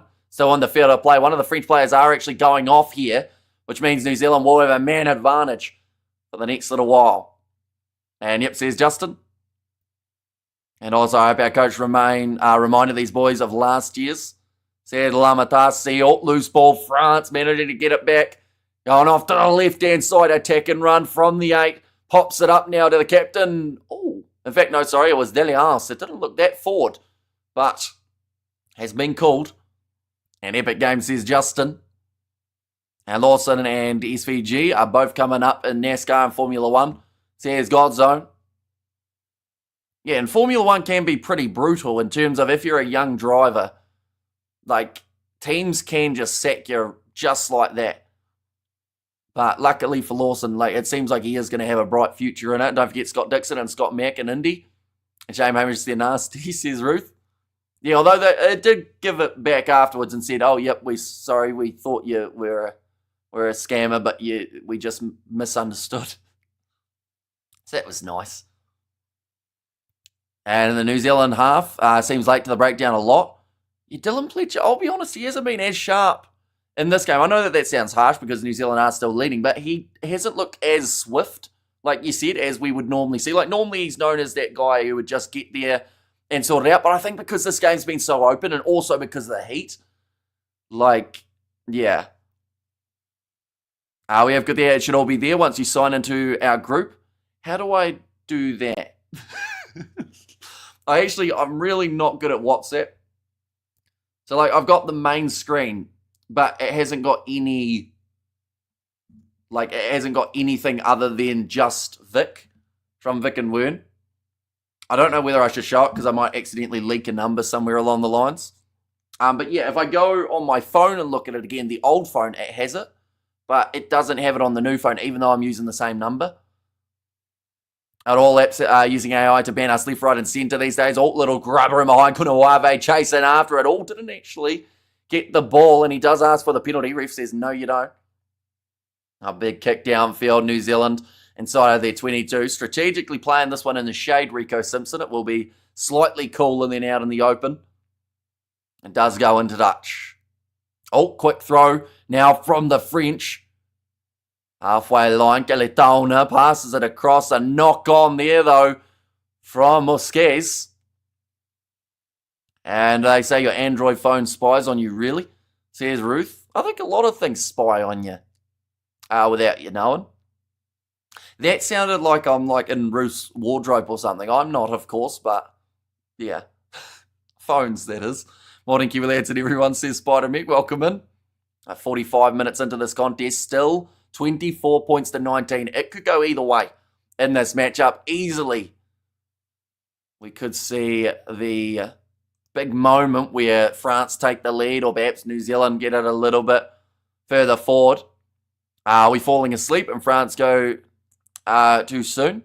Transfer your WhatsApp history to your new phone. How do you do that?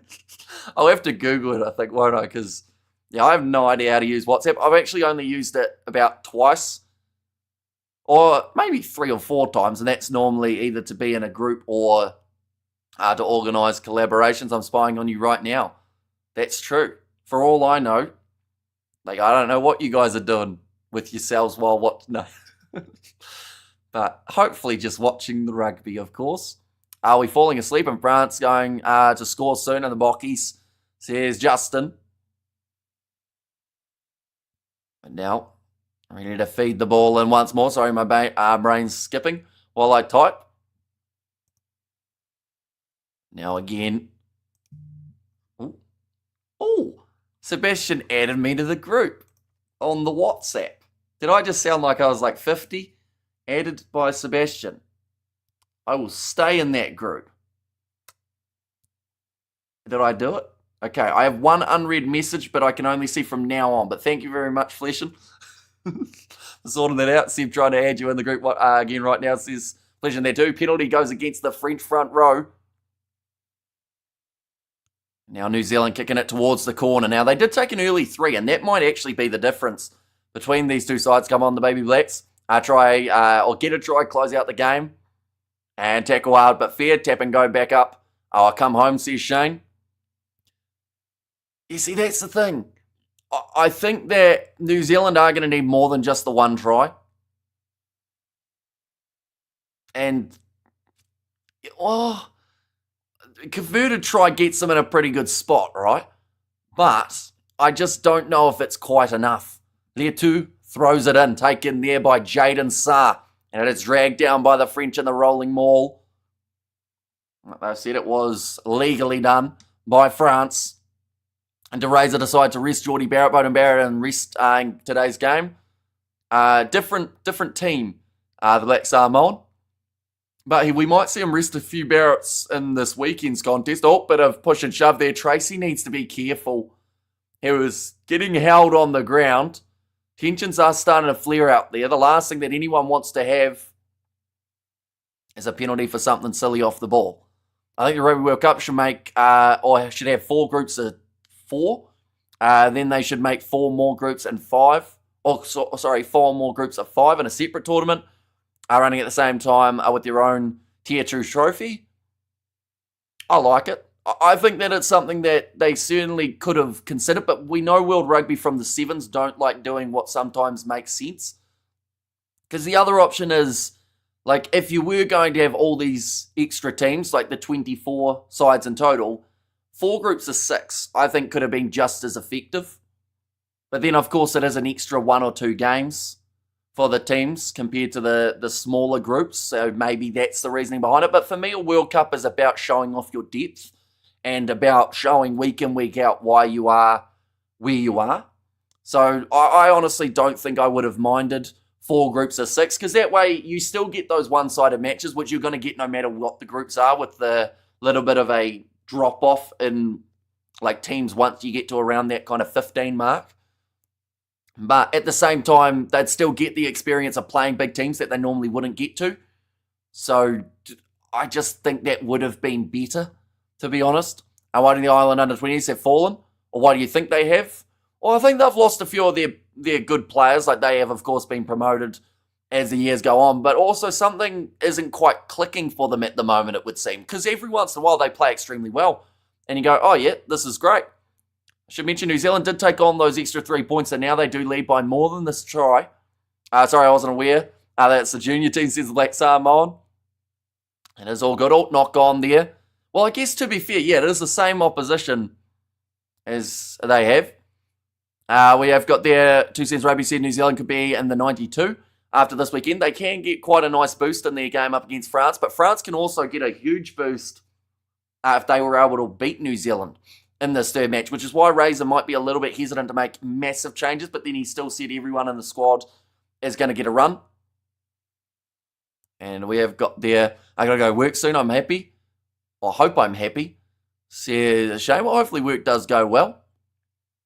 Now, New Zealand will have to put pedal to the middle. This guy is frozen. Says, no, mum, for me it is still running, so perhaps you are a little bit ahead by about 30 seconds perhaps, but it is going to be the scrum for New Zealand on their 22. Dylan Pledger to feed that ball in just around that 50-minute mark. And also we have got there, we need another 3 or try. Says Lamatasi, who has been better. I would say that, see, the thing is, right, front row's going down, reset. New Zealand had the better start, but I would say from there, honestly, like, I think that France have looked that little bit better, but New Zealand have got the points to back it up. Because we've got to remember, these 2 sides have scored, I believe it's the same amount of tries, but New Zealand have taken their 3s twice. And their kicking has been great, 5 from 5 at this point in time. But honestly, yeah, I would give France a lot of credit for what they've been able to do. They had a disallowed try a bit earlier on, which I think halted their momentum, but New Zealand started like a house on fire. The way that they were able to get out there and get those early tries on the board. But I think those 2 tries might be quite crucial when it comes to the end of this match. Go All Blacks, you can do it, says Johan. New Zealand need to bring the razzle-dazzle. Where are you watching? Oh, I'm watching on Sky Sport here in New Zealand. It is available on Rugby Pass TV, though, in certain locations. So if you've got a VPN or you are in one of those locations that can watch it, I'd highly recommend checking that one out. I'm back across to the right-hand side now. I remember only a couple of years ago where we actually got to see this competition streamed on YouTube.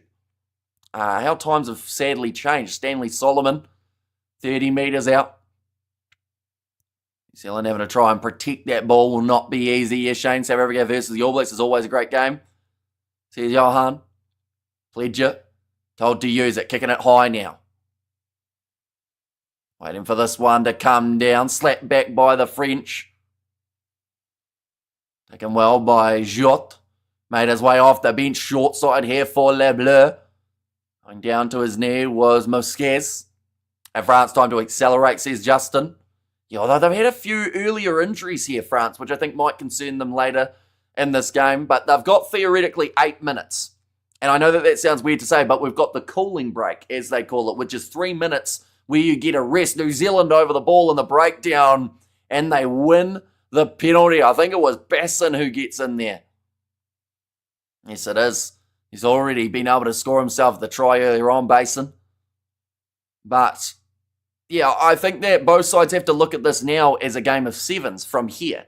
You know, go for broke pretty much for the 7-minute period. See if you can get that lead that could win you the game if you're New Zealand, or get you the comeback if you're the French. All Blacks to make 13 changes. That's my prediction. Says Manny M. And also turnover of New Zealand, or good turnover of New Zealand, says Rodney there. But now, ready to go for this line out here in New Zealand. I watched the high school comp at the end of the year. It shows us who is good and who ain't. Says Lamatasi. Nicely taken. Jaden Sarr. Back across to Kunawave, who's a long way off his wing. He's been starved off position throughout this match at this point. Now, Xavier Tracy. Oh, almost. That is the steal for France. I was about to say almost, but he did eventually get it there. Brits. And now France have managed to take their ball back. Low tackle made over the ball. New Zealand wanted the steal, but losing the footing. My prediction was 34 points to 23 for New Zealand, says Spider-Mech. France has been told to use it, so Duroc will roll it back. Chasing after this one for the French, up under the high ball. Stanley Solomon does knock it on, or in fact, no, it's just going to be play on here. Now, told to get out of it. Pick and go again from Jean-Christophe. Slow getting back up to his feet there for Kunawave. Will Love get a crack? He has to get some form of minutes because Robertson pretty much said everyone who hasn't played already will be playing. But I'm not sure whether or not he'll get the starting 15 jersey or whether they'll go with him off the bench. The problem you've got with him off the bench, that means you have to sack either Bowden or Damien. Now pick and go from the French. They are sitting 22 metres out from New Zealand's line. That thing that I mentioned about upping the tempo just at the end before that water cooling break seems like it is exactly what they're going to do. Advantage now to France. Jode, almost through. Still playing advantage, not gone in the breakdown, so they go back for the penalty. And I am Chanel. I'm on duty, therefore a bit late, says Ria. Well, it is great to have you here on the stream. We have also got South Africa versus Argentina just around the corner too. Would you rather have Billy Proctor or someone like a Sonny Bill Williams, says Xander? Well, Sonny Bill was more of a 12. So it's a bit of a tricky, I guess, switch. I think if you ask Razor, would he rather have Billy Proctor or Lester Fine Arnuku, the answer might be the latter. But we have to wait and see if that happens in the future strong fourth quarter from the Baby Blacks, says Ruts there. I reckon if New Zealand score next, it's over, says Godzone.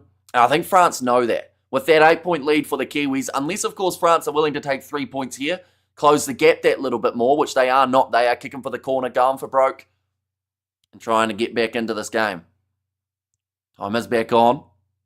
St. Pat's Town to lose to St. Pat's Silverstream. Wednesday college match epic, says Shane. And also strong fourth quarter, says Ruts there.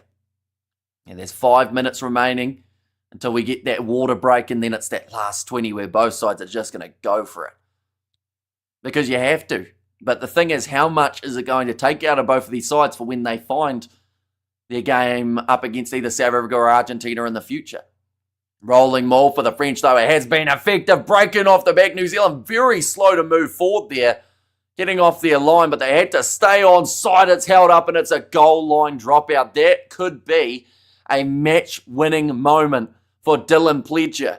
And a bit of push and shove now between New Zealand and the French. Two fired up sides. France told to walk away from it. They're still wrestling in the middle there. I think it's all been sorted now. A little bit of a hug from both players too. I think maybe the passion getting the better of them. Bill Clinton played rugby at university. He was a lock, says Cody.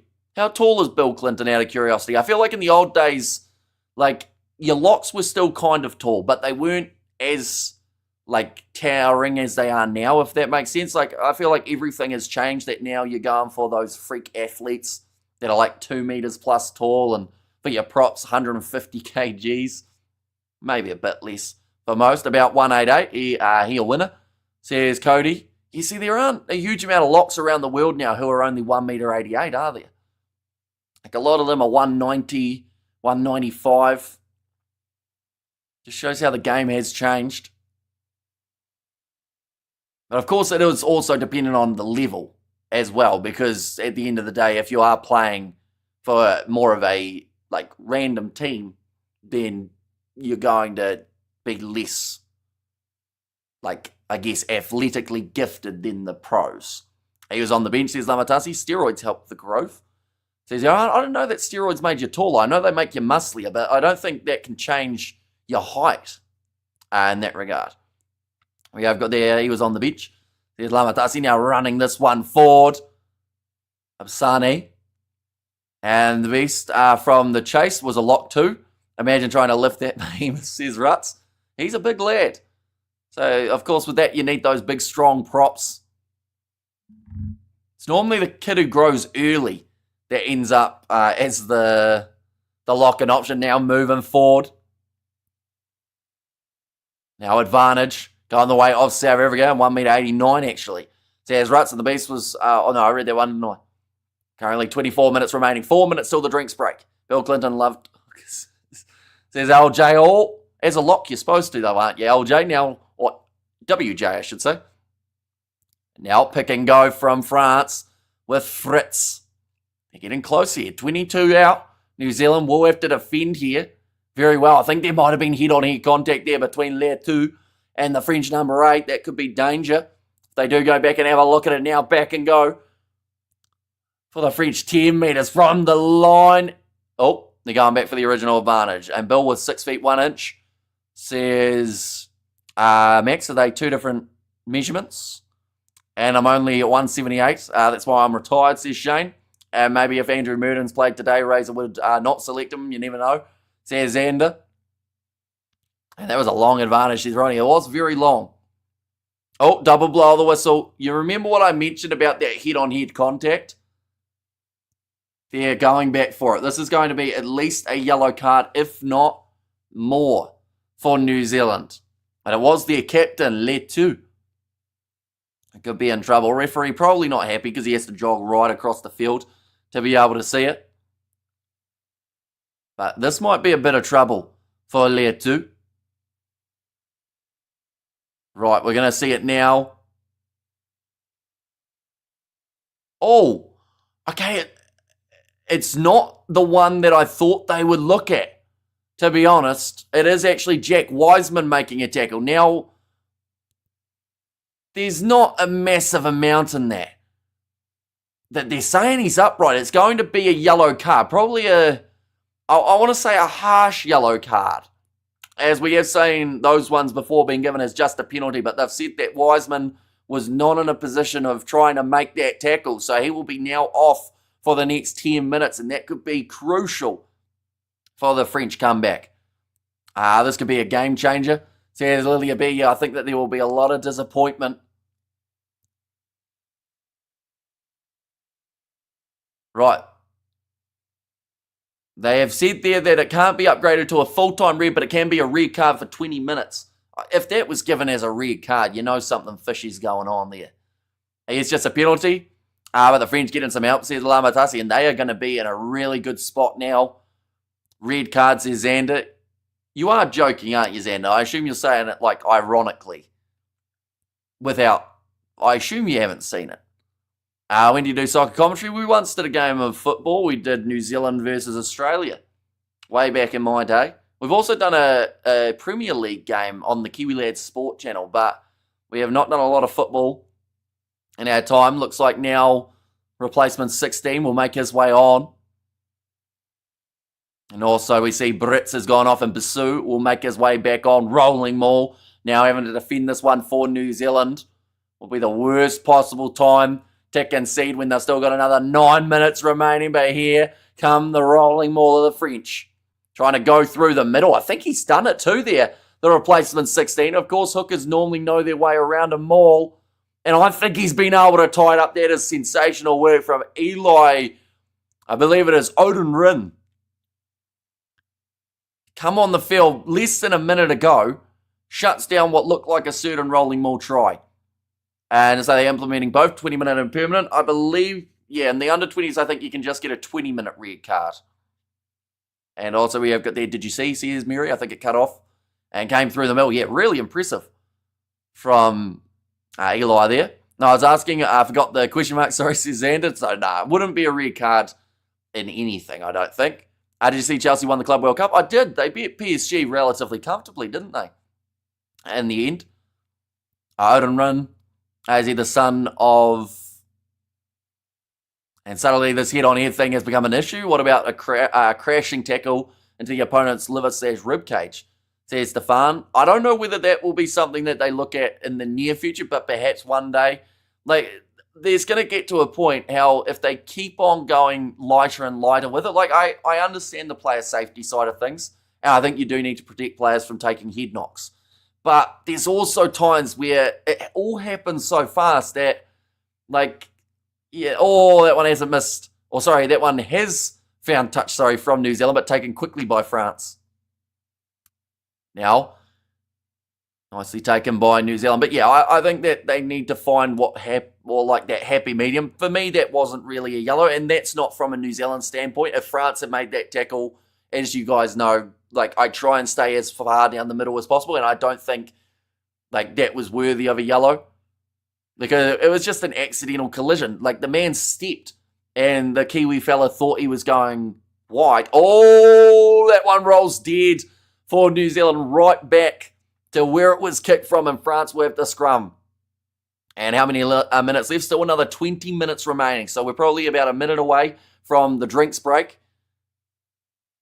Oh no, water break right now, in fact. So the last 20, a little bit of cramp there for Jaden Sarr, getting some help from a French player, which is lovely to see the respect between them. My cousin's mum taught the number 8 of my under-20 box, or of the under-20 box at Michael House.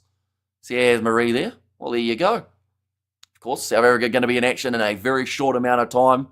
Only around an hour till that one starts. We are going to be doing 45 minutes of build-up for that contest.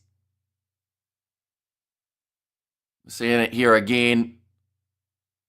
See, that one, Kante Samba almost initiated contact. Because he saw, like, it's one of those really awkward ones that I think both sides can probably say, yeah, we probably, it's just a penalty. The Sullivan fullback is impressive. Looks very good. Do you agree, says Jack? He's come a long way, Zahn Sullivan, and he's had his fair share of injuries. He does have potential of being a really good player, and I do think he's starting to take a few more of his inconsistent games out of the running, because there was a patch where he'd have one good game, one poor game, and it was pretty much a cycle. But now it seems to be that he's having more stronger games than poor. I'm good mates with Cheswell Juster, the under-20 wing. He is very quick. I assume if he runs away from you, you're never catching him, Andreas, because he has wheels on him. I've got £700 on New Zealand before kickoff to win. 1,550 return. Am I going to win this? I'm getting nervous. I honestly don't know if you are. Like, it could go either way at this point in time. Both of these sides would be, I think, deserving finalists in this competition. Right. The water break looks like it is going to be over. And yeah, some of these players are ducking in to milk a penalty, says Lamatas. The under-20 box will take the trophy. They have a superb side. They're the team to beat, well and truly. And if anyone does beat them in the final, like, you'd almost cause it an upset, or call it an upset, I'd say. Right. Yellow card remains a yellow card. That is good. I'll WhatsApp him if he starts running, says Andreas. So, have you been friends with him a long time, Andreas? And if so, has he always been that quick, or is it something that he's developed? Because I assume it's just pure pace from a young age that just has kept on going. Because, anytime he gets a breakaway, no one catches him. And he's probably used to that in the younger rugby years as well. Now ready to feed this ball in for the French. 19 minutes left in this match. 6.5 minutes remaining of the yellow card. Now, firing the ball in will be Jode. Off to the left-hand side. Chance here for the French. Ishigare pushes off one Kiwi, but he knocks the ball on. Right, this is where New Zealand... Oh, no, they just kick it in touch. I was going to say, this is where New Zealand need to find a way of scoring a full-field try if they want to run away with it. 26-27 will be a great ending, but France need to score ASAP, says Xander. But that's the thing. If France score here, I wouldn't trust that they won't get a three-pointer at some point. We see there Vakasiola makes his way onto the field. That is for Jaden Sarr in the locking position. And milking by leading with head. I like acting, should be yellow card too. Says Shane. Yeah, like, of course, the more that I talk about that yellow, the more it's going to sound biased because, of course, like I have a Kiwi accent, it can't be hidden. But from a neutral standpoint for that one, I do think that it's one of those scenarios where sometimes the attacking player can be just as much to blame for the head contact, but the thing is they have all the rights because they have the ball. With the exception of putting your arm out and an elbow, that's the only thing really that gets a attacking player in trouble. But anything else, it's a little bit similar to a player jumping so that they get tackled in the air. You see that happen sometimes, and it is often the penalty. Another penalty here going against New Zealand. The ill discipline might end up costing New Zealand very soon. They could find another man in the bin. 2 years, because I was a guard at the school. He was in Horskol Nordhilville. If I said that correctly, probably not. I started to get to know him. Made me bankrupt with all the tries he's scoring. He played centre at school level. Ooh. I wonder if there'd ever be a chance for him to go back into the centres in the higher stages. Honestly, though, the wing suits him very well. And Ola from Spain says, Carlin, welcome in. I just finished work. How's the rugby going? Very close between these two sides. New Zealand have a yellow card. France, beautiful set play there off the scrum. Off the line out. How have they not scored there? Going short side, driven back, but a nil advantage against New Zealand. I think there's going to be another yellow coming here for the Kiwis. Popping the ball up there, the French. Now looking for the steal in the breakdown. Unsuccessful for the Kiwis once more. Wide cut out pass. Ishigare steps inwards and scores the try. Double blow of the whistle. Referee's going to go to the pocket as well. This one could be the end of New Zealand's competition. What number was that? I think he said number 14, but he had like 6 up. So I'm not sure how that works. But they score the try. They get the yellow card too for New Zealand, and they're down to 13 men now. And New Zealand is scared to run the ball. We're doing everything to lose this. And yellow loading, says Lilia B. And it was only a matter of time. The discipline from the Kiwis in the second half has been poor. RF on that BS. And Argentina is getting fried 46 points to 12. Says Marie is the prediction. What's your prediction on the baby boxers lost movements? 46-12 will be a good one. But yeah, I think it's going to be a pretty one-sided game. I hope not. I hope it is close, but the kick from France is good too. 26 points to 27. New Zealand, 3 more minutes without Wiseman. 14, Vainuku is off the field for another 9 minutes.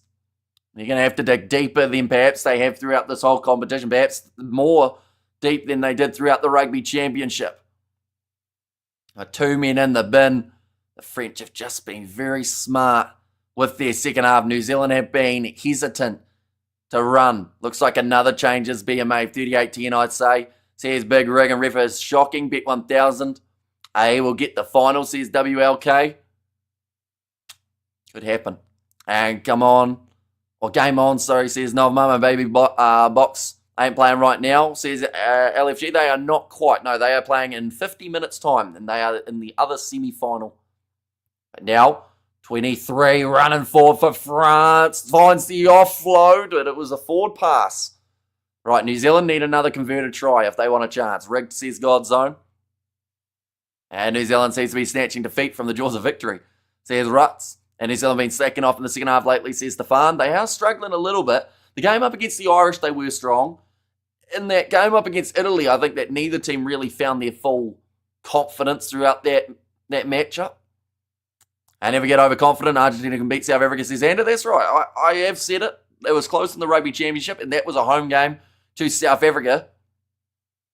And when you come into such a heavy favourite like the South Africans have, sometimes that can, give you a little bit of a false sense of security. New Zealand getting nervous? They absolutely will be. 15 minutes is a long time. Still another 100 seconds remaining of the first yellow card. That is long enough, but New Zealand missing 2 backs at this point in time. So, that counter-attack for France is surely on. And that's my wrong score prediction. My right prediction is 54-0. Says Marie there. Now about to be fed in by Dylan Pledger. The idea of the turnover count. Both teams look like if they are playing to lose. I think that in the breakdown, the security of the ball has been pretty iffy at times, I would say. But a big scrum here for New Zealand. They do still have their whole pack on the park. So that is great news for them, breaking off the back now, but they can't go for any silly offloads. Looking to use the backs. In fact, no, first the forwards will hit it up. 22 metres out. Pledger goes across now. Inside ball from New Zealand. Mistake made, but it sits up, and it did go backwards. Roberts, he's back out there after his HIA. Was in the first half. France looking for the steal and the breakdown. New Zealand 15 metres out from the line. Can they valiantly get back into an 8-point lead? Pledger. The more time New Zealand are on attack as well, the absolute better off they will be for it. Now Pledger going back to the right-hand side again. New Zealand smartly using up that first yellow card's remaining time back across to the right-hand side. Another step. France defending. 10 metres out from the try line, close to a steal, but they're told to get out of it. Passing back across to Mikafale. I've been told to use it. Pledger pops it up to Letu. Rush defence by his opposite number, Akrab. Ball there again. Pick and go from Mr. Impact, Eli Urin. Now New Zealand 5 metres out. This is great phase play from New Zealand, something that they have needed in this contest. This is probably almost the most phases we have actually seen. Advantage for New Zealand. 2 metres out from the line. Pick and go between the posts. Almost over the try line here. Pledger going back. Oh, the no-look pass. Sold the French the wrong way. And the grounding there for New Zealand. It is Asake Vakasiola who goes over. That is absolutely crucial for New Zealand. They will now be back to 14. The French, with this kick, will now be back behind by 8. The Kiwis, they have not given up. The big turnover down the other end of the field to be able to work their way for the full 90. And come on. But 12 minutes remaining now. And told you, says Spider-Mick. South Africa versus Georgia, Ireland versus Portugal, pointless games. Says Godson. I mean, they are definitely going to be one-sided, but at the end of the day, I think that it's a great opportunity for Georgia. Like South Africa, they will probably win that game by a large margin. But, yeah, I don't know. I actually think that in some regards, yes, it's not going to be that competitive, but it will teach South Africa quite a bit heading into their Rugby Championship games in terms of what works, what doesn't. We saw how much they were trying things up against the Italians. I don't think it will be any different in this match as well. But New Zealand now 2 tries ahead. It was the no-look pass from Dylan Pledger. And try with 13 men. These guys are gold, says Johan. And if South Africa break 150, Hamish said he would wax off his eyebrows. I did not say that. We don't need to start that one. And my score was 43 points, 45 for New Zealand, says Roof. Kicked off now. New Zealand back to 14 men. Bit of hustle there from Letu, but couldn't get the ball. France now looking to fire this one off to the left-hand side. They still have more than enough time to win this contest as they break the line once again. Passing on the outside, flick back on the inside to Echi Garay, who did score the last try. Pick and go there. And New Zealand, of course, one more warning. Knock on again from the French. Their hands have been the difference here. There have been many times that France could have gone through, but just those drop balls have been hurting them. There was a nice trick move by New Zealand, 9 try time. So happy New Zealand got that try. I want them to win just for the baby box to do the job and meet you guys in the final. We need to show you something, says Jake. We need to recover the ball and kick it downfield. And 10 minutes left, says Johan. Yeah, it is getting to the important stage of this fixture. Neither side willing to take that backward step.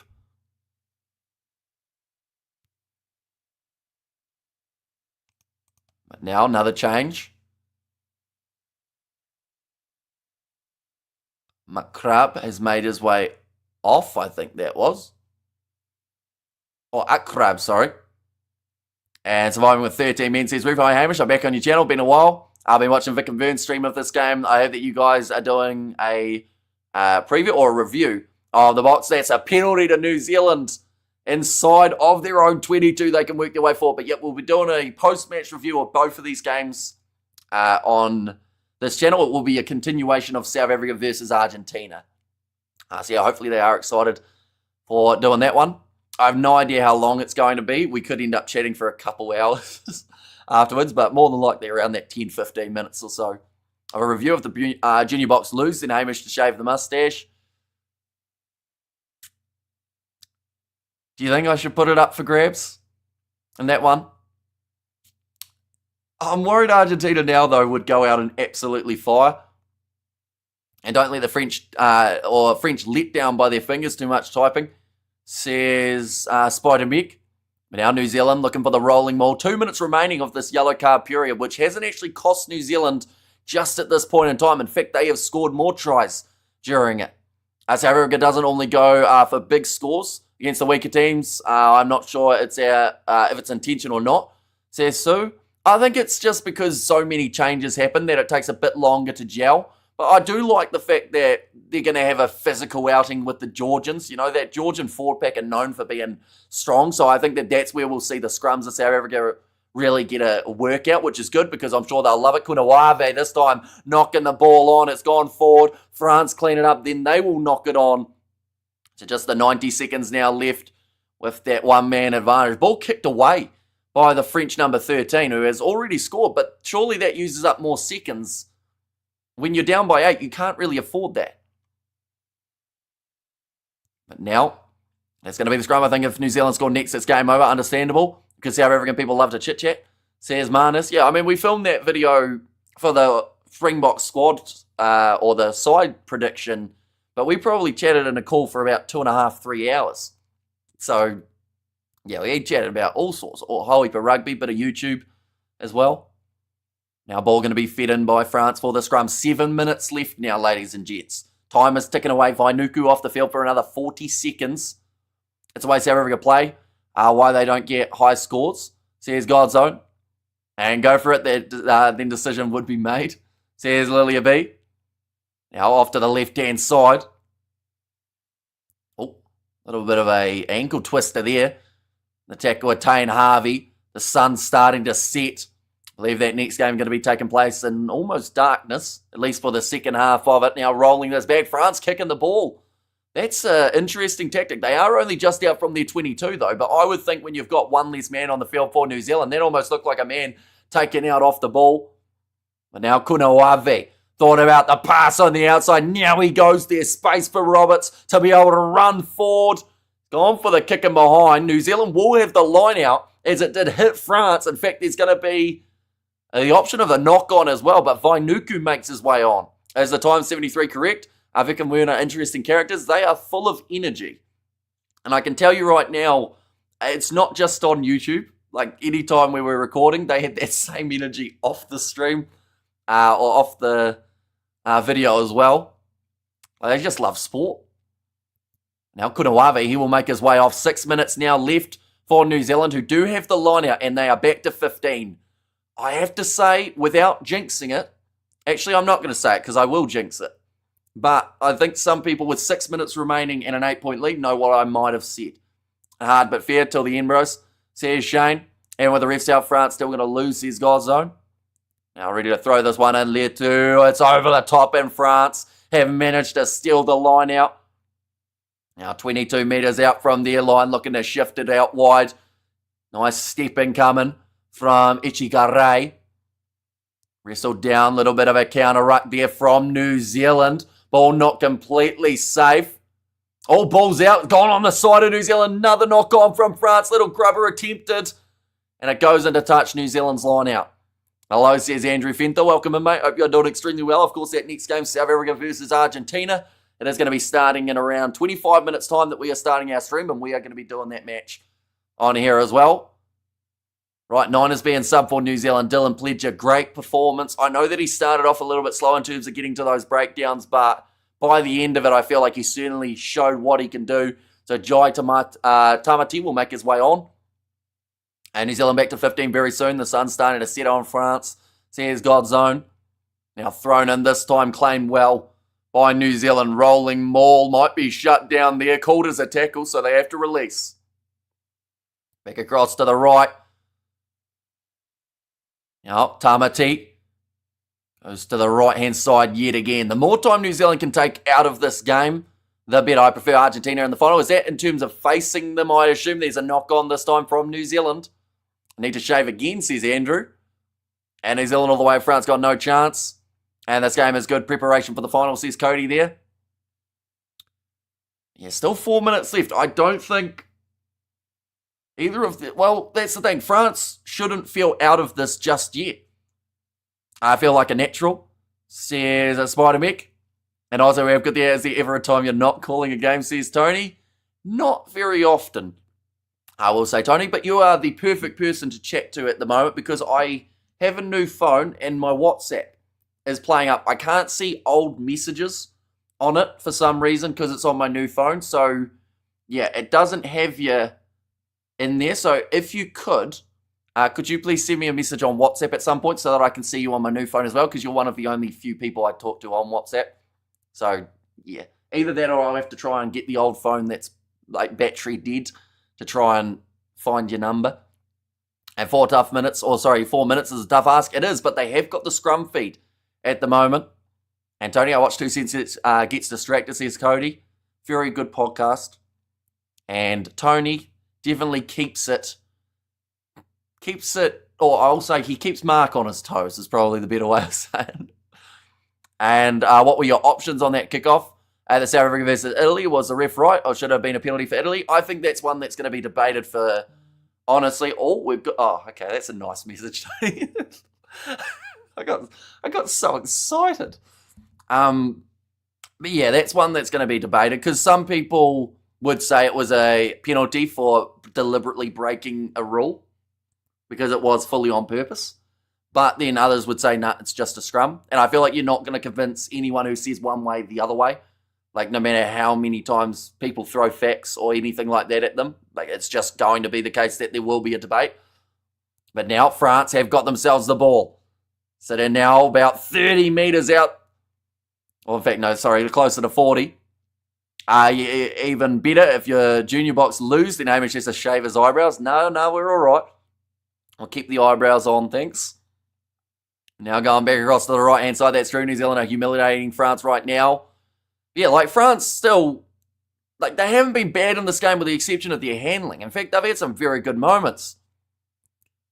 Now just the 3 minutes left. New Zealand over the ball. Doesn't get the turnover. The thing is, a converted try for France and a penalty would still win them this game. Even a non-successful converted try and a penalty would get them back into a position of going to, I assume, golden point. Forward pass, though, from France again. They just can't get it right with the hands. That's true, New Zealand. I know I read that one. I mean, three back-to-back losses in a row. French love their forward pass. They've been called for about 4 times in this game, and that one is clear. Unfortunately, right in front of the touch judge and the referee, there was no way it was going to get debated. 80 minutes, finish it strong. All Blacks says a shame there, and game over, says Cody. 2.5 minutes left on the clock. It looks like New Zealand have almost booked themselves a spot in that final note. France has lost this one now. Fat Lady has sung, says Jake. And the red card of Jasper Wiese. Was the ref being harsh? And if he is, how long do you think he was suspended for? Unfortunately, because Jasper Wiese is a repeat infringer, he's probably looking at 6 to 10 weeks.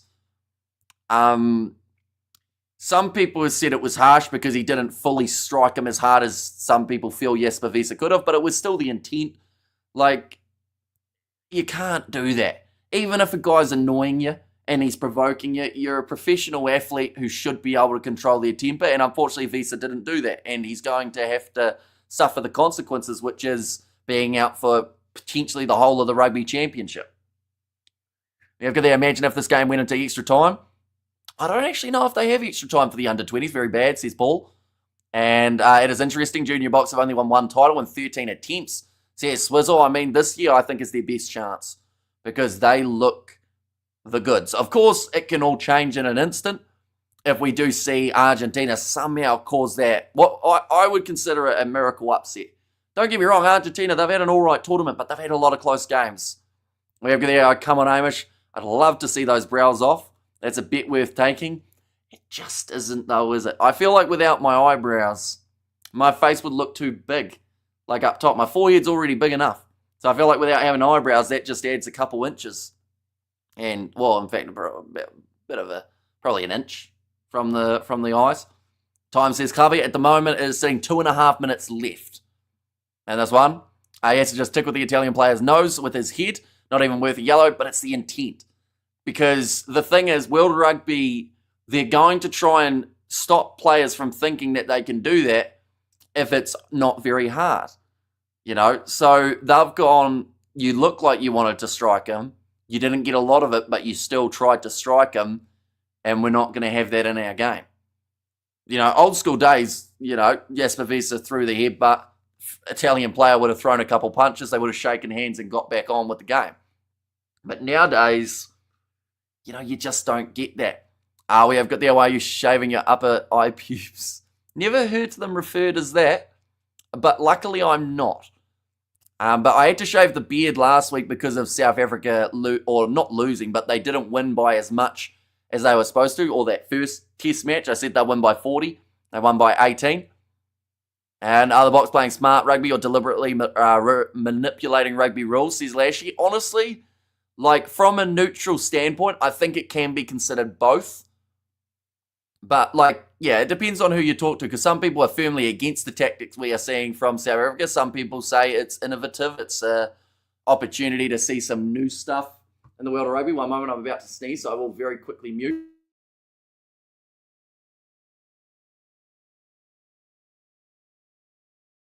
And I should mention, uncontested scrums now.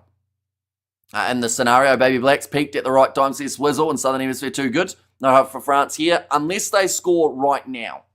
But New Zealand have got the scrum feed, so something drastic would have to go wrong for that to be able to happen. Old school games, dudes were kicking each other, says Big Rig, and also, thanks Jake, and also French were so much better in the earlier games. I think they took a semi-win for granted, and they're paying for it. New Zealand defence has been brilliant. And also that handling is something in this game that we haven't actually seen from France throughout this competition. Normally, a few knock-ons, maybe one forward pass. But this game, they've had probably 3 or 4 forward passes, including one that ruled out a try. And then also alongside that, they probably had, 10 knock-ons in this game. And New Zealand look like they are getting ready to just close out a little bit of time on the clock. 1 minute left, says Johan. And I once plucked my eyebrows out, drew it with black charcoal eyebrows. I think people would notice that if I did that, though, unfortunately.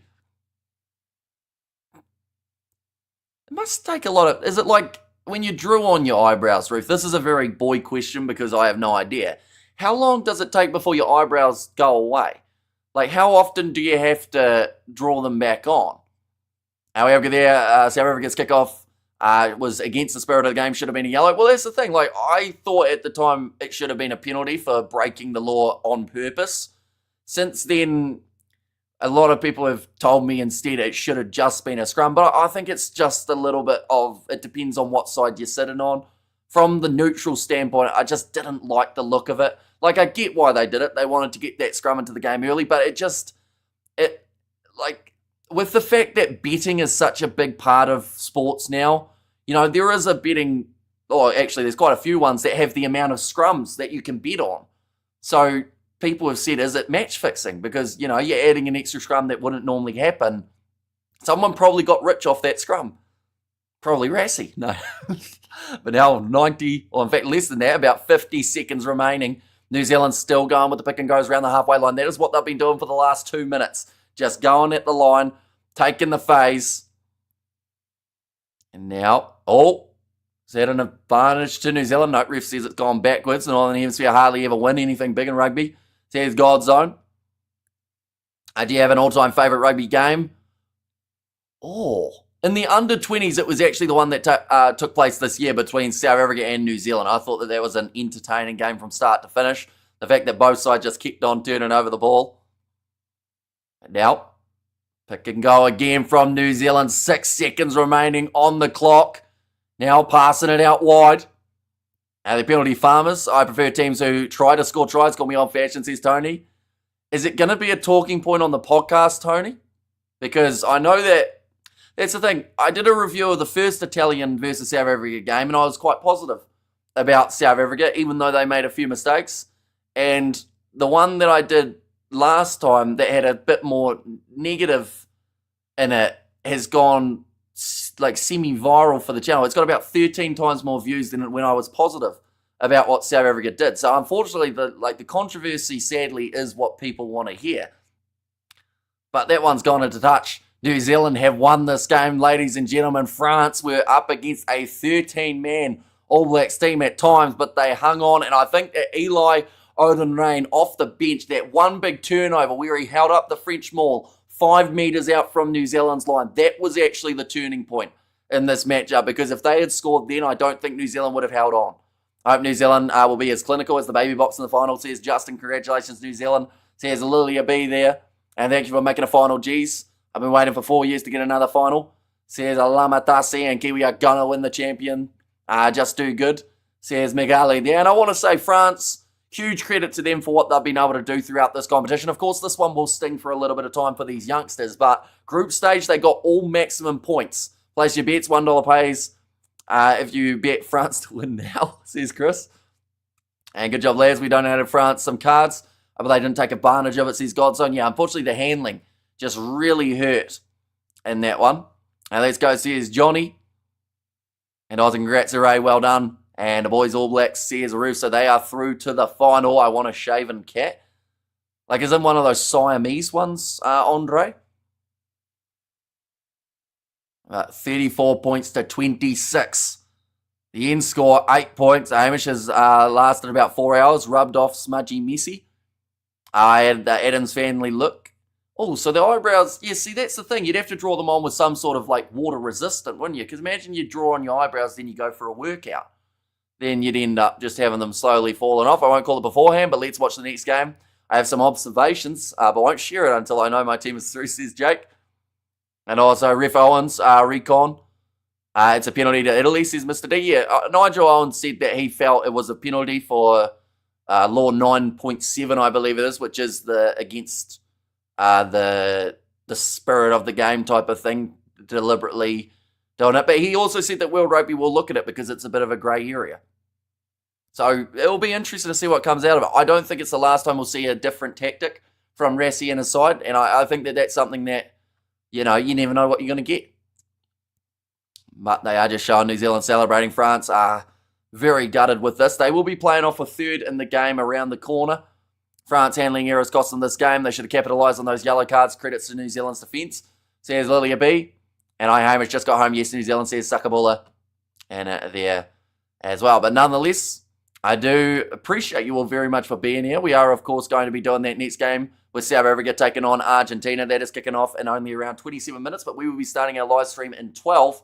So be sure to check that out. But thank you all very much for being here. If you did enjoy, be sure to leave a like and subscribe. Final will be taking place at 6:30 a.m.